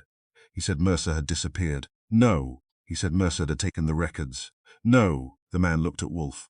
Then, what happened? Wolfe answered, You were Mercer. Nobody moved. Even Kramer had stopped breathing loudly. Wolfe returned to his chair. William Mercer discovered the fraud. He threatened to expose it. James Hale understood that Mercer knew too much, so he constructed a story. Mercer had betrayed them. Mercer had stolen money. Mercer had disappeared. Then the real Mercer disappeared. The man stared at him. But who was I? Wolfe looked toward the 3rd ledger. You were the man who had been used to carry the identity. Which identity? All of them. The room remained silent. Wolfe explained. The scheme required a public figure, Edward Hale. A dead identity for transactions that needed separation. Thomas Reed. A private identity for the man who had discovered too much. William Mercer. The person who could move between them was you, the man whispered. I don't remember. That was the point. I looked at the photograph. 3 young men, Mercer, James Hale, Edward Hale. Then at the man sitting before Wolfe. The face had changed with age, but the structure was there. The eyes, the jaw, the habit. The photograph had been preserved as a safeguard, not because anyone wanted to remember the past, because one day someone might need to prove which man had been which. Wolfe touched the photograph. This was preserved deliberately. By whom? Kramer asked. Mercer. William Mercer nodded. I kept copies. Why? Because I knew one day they would try to make me disappear, and they did. Yes, but they made a mistake. Which? They needed my identity. And to steal a man's identity, you must first make his identity valuable. Wolfe smiled faintly. Exactly. The room understood. Mercer had allowed them to build the structure. He had allowed them to accumulate wealth. He had allowed the false names to acquire histories. He had allowed the properties to increase in value, and all the while he had preserved the evidence, not enough to expose them immediately, enough to expose them completely. When the scheme had become too large to conceal, he had stepped back into the game. Not as William Mercer, as the identity they had stolen from him. He had become the man who had stolen his own name. Kramer turned toward him. Why didn't you come forward 20 years ago? Mercer answered. Because the evidence would have been dismissed as the accusations of a vanished man. And now? Now there are 3 ledgers, property records, bank accounts, false death certificates, photographs, insurance. Enough! Kramer looked at Wolfe. He's right, Wolfe nodded. The entire structure is documented. Kramer stood. So the man we've been calling Edward Hale is William Mercer, and Thomas Reed, another shell, Charles Morgan, a temporary shelter, and James Hale, dead. Kramer looked at the ledgers. His fortune, recoverable. How much? Wolfe gave him a figure. Kramer whistled. That much? Approximately. Then I understand the 20 years. Wolfe raised an eyebrow. Do you? Kramer smiled. No. Good. Martin Avery suddenly rose. I had nothing to do with the original fraud. Kramer turned. Sit down. I only handled documents. Sit. I didn't know the identities were false. Wolfe looked at him. You knew Thomas Reed was dead. I believed he was. You filed the claim. On instructions. Whose? Avery looked toward the man formerly known as Hale, then toward Mercer. I don't know. Wolfe's expression remained calm. You will remember. Avery sat. Judith Bell began to cry quietly. Kramer gave her a tissue. I was only a secretary. Wolfe looked at her. You preserved copies. She nodded. I didn't know why. That is why you are here. George Larkin lowered his head. I should have spoken sooner, Wolfe said.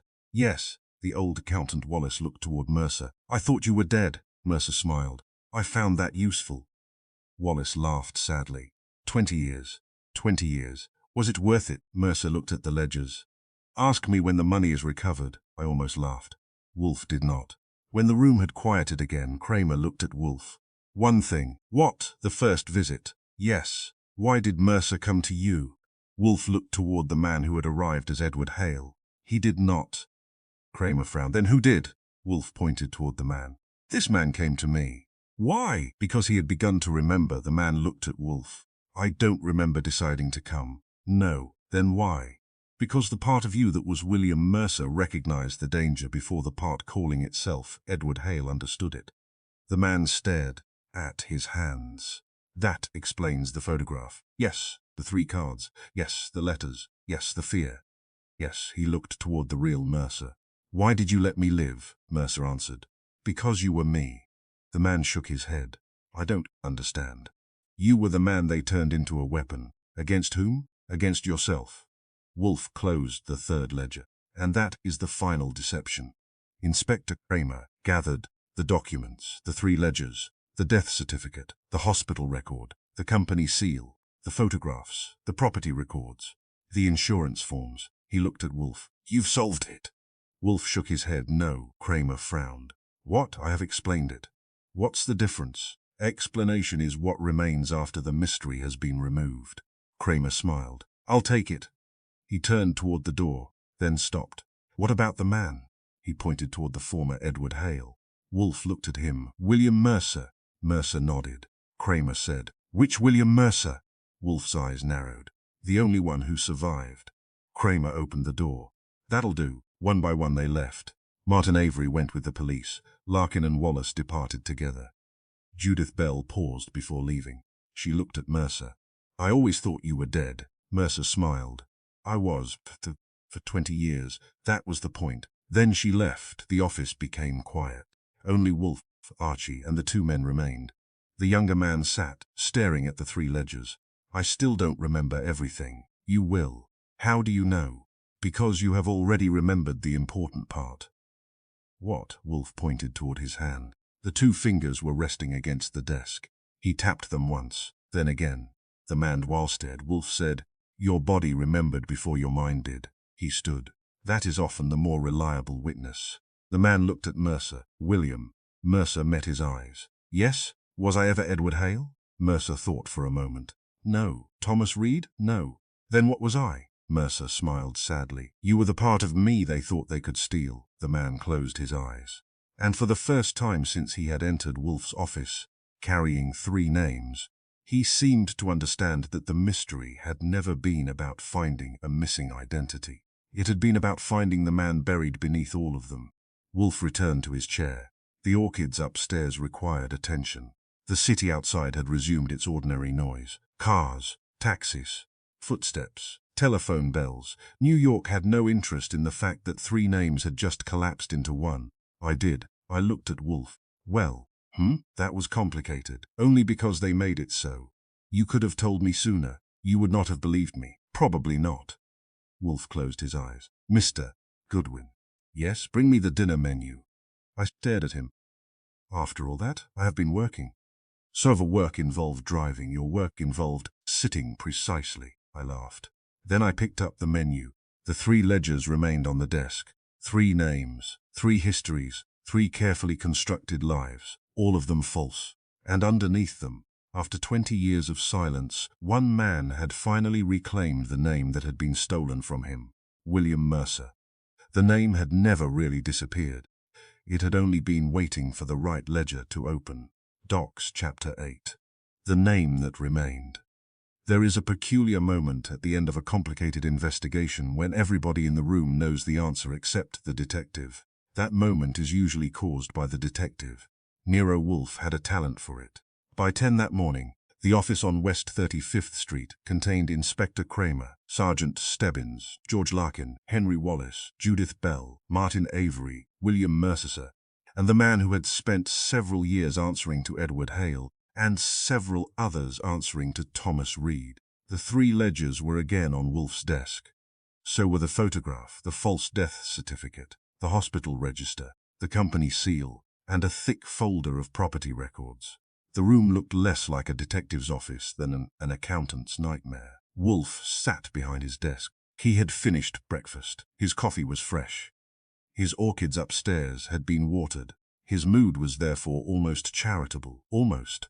Kramer stood beside the desk. "You said you had identified the final person. I have." "Then identify him."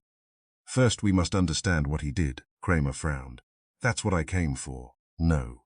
Wolfe looked at him. "You came for the name, and you will receive it after the explanation." Kramer sighed. "Fine." I took my chair. Wolfe opened the first ledger.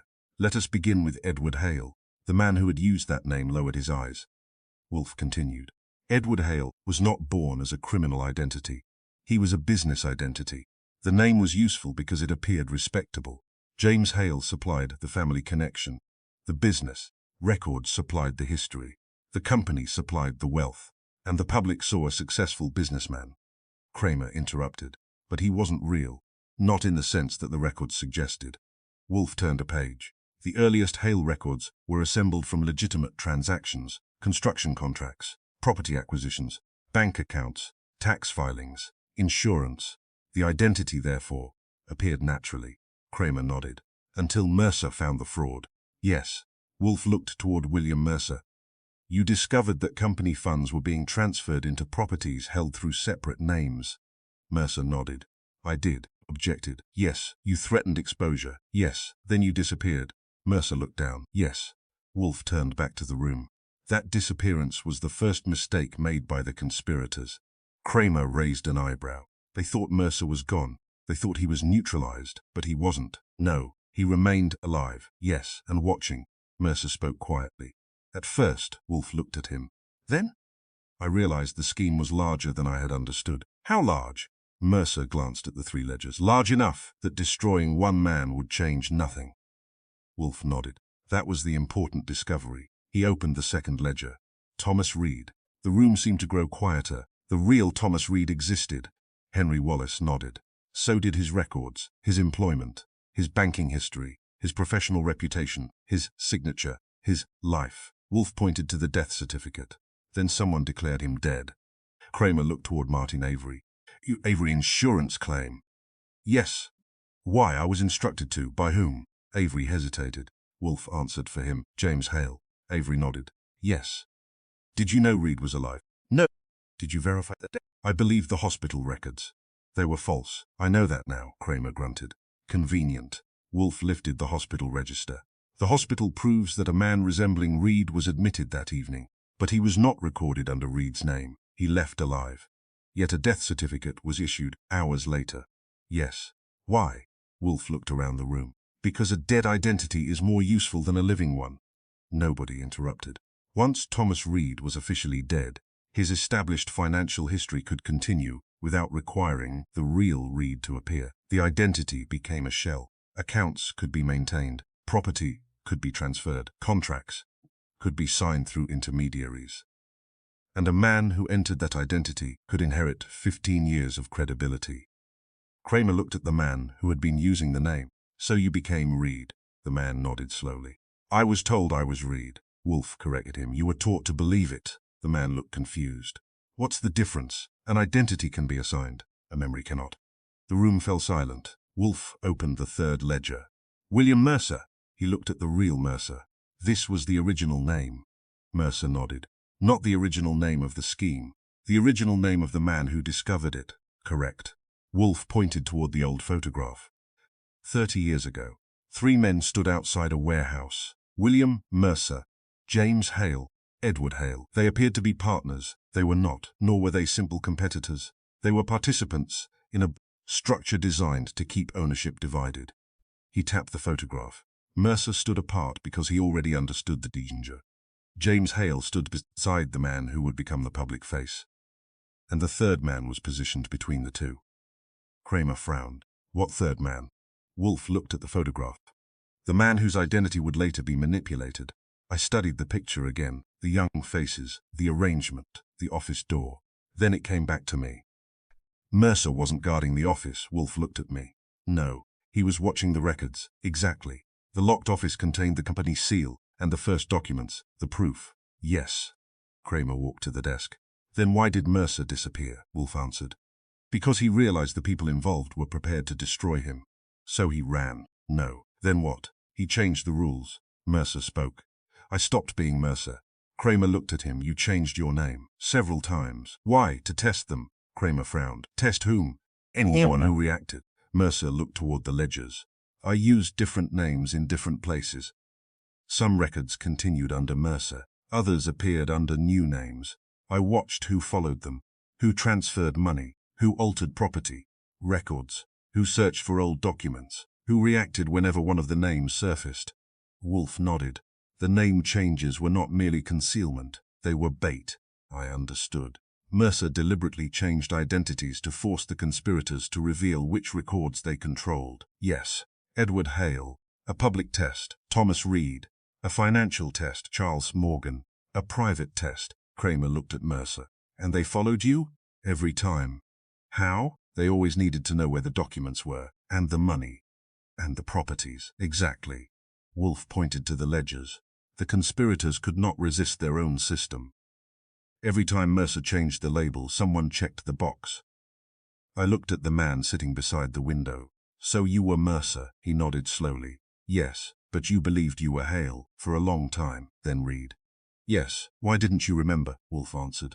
Because the records had been constructed to support the false identities, the photographs, the letters, the bank statements, the company correspondence, the stories supplied by people he trusted. all reinforced the same conclusion. The man rubbed his forehead. I remember fragments, that is enough. Why? Because the fragments are genuine. Wolfe opened the photograph, the rest was manufactured. He pointed toward the man's hand. Your habit remained. 2 fingers acted against the arm of the chair. Tap, tap. The man stared at them. I did that as Hale. No, as Reed. No, then, as Mercer. The man closed his eyes. A long silence followed. Then he whispered, I remember the warehouse. Mercer looked at him. I remember the office. Yes. I remember James. Yes. I remember the ledger. Yes. I remember being told that if I spoke, everyone would disappear. Mercer nodded. They did. The man opened his eyes. Except me. No, except you. Mercer looked toward Wolfe. Except us. Kramer was not satisfied. You've explained the identities. Yes. The money. Yes. The properties. Yes. But you said there was one remaining accomplice. There is. Who? Wolfe did not answer immediately. Instead, he picked up the brown envelope containing the missing contract fragment. The fragment Samuel Porter had originally possessed. Then he picked up the completed document recovered from the observation chamber. He placed them together. They matched. Kramer looked at them. What am I missing?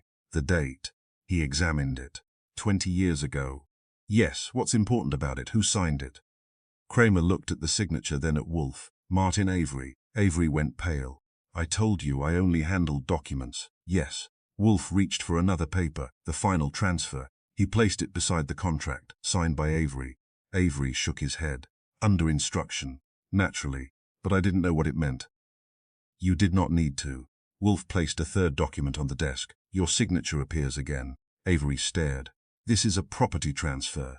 Yes. To the Mercer Development Trust. Yes. I never saw it. You signed it. I don't remember. You were told it was a routine restructuring. Avery looked helpless. Yes. Wolfe nodded. That was the deception. Kramer stepped closer. And what does it prove? Wolfe pointed to the date.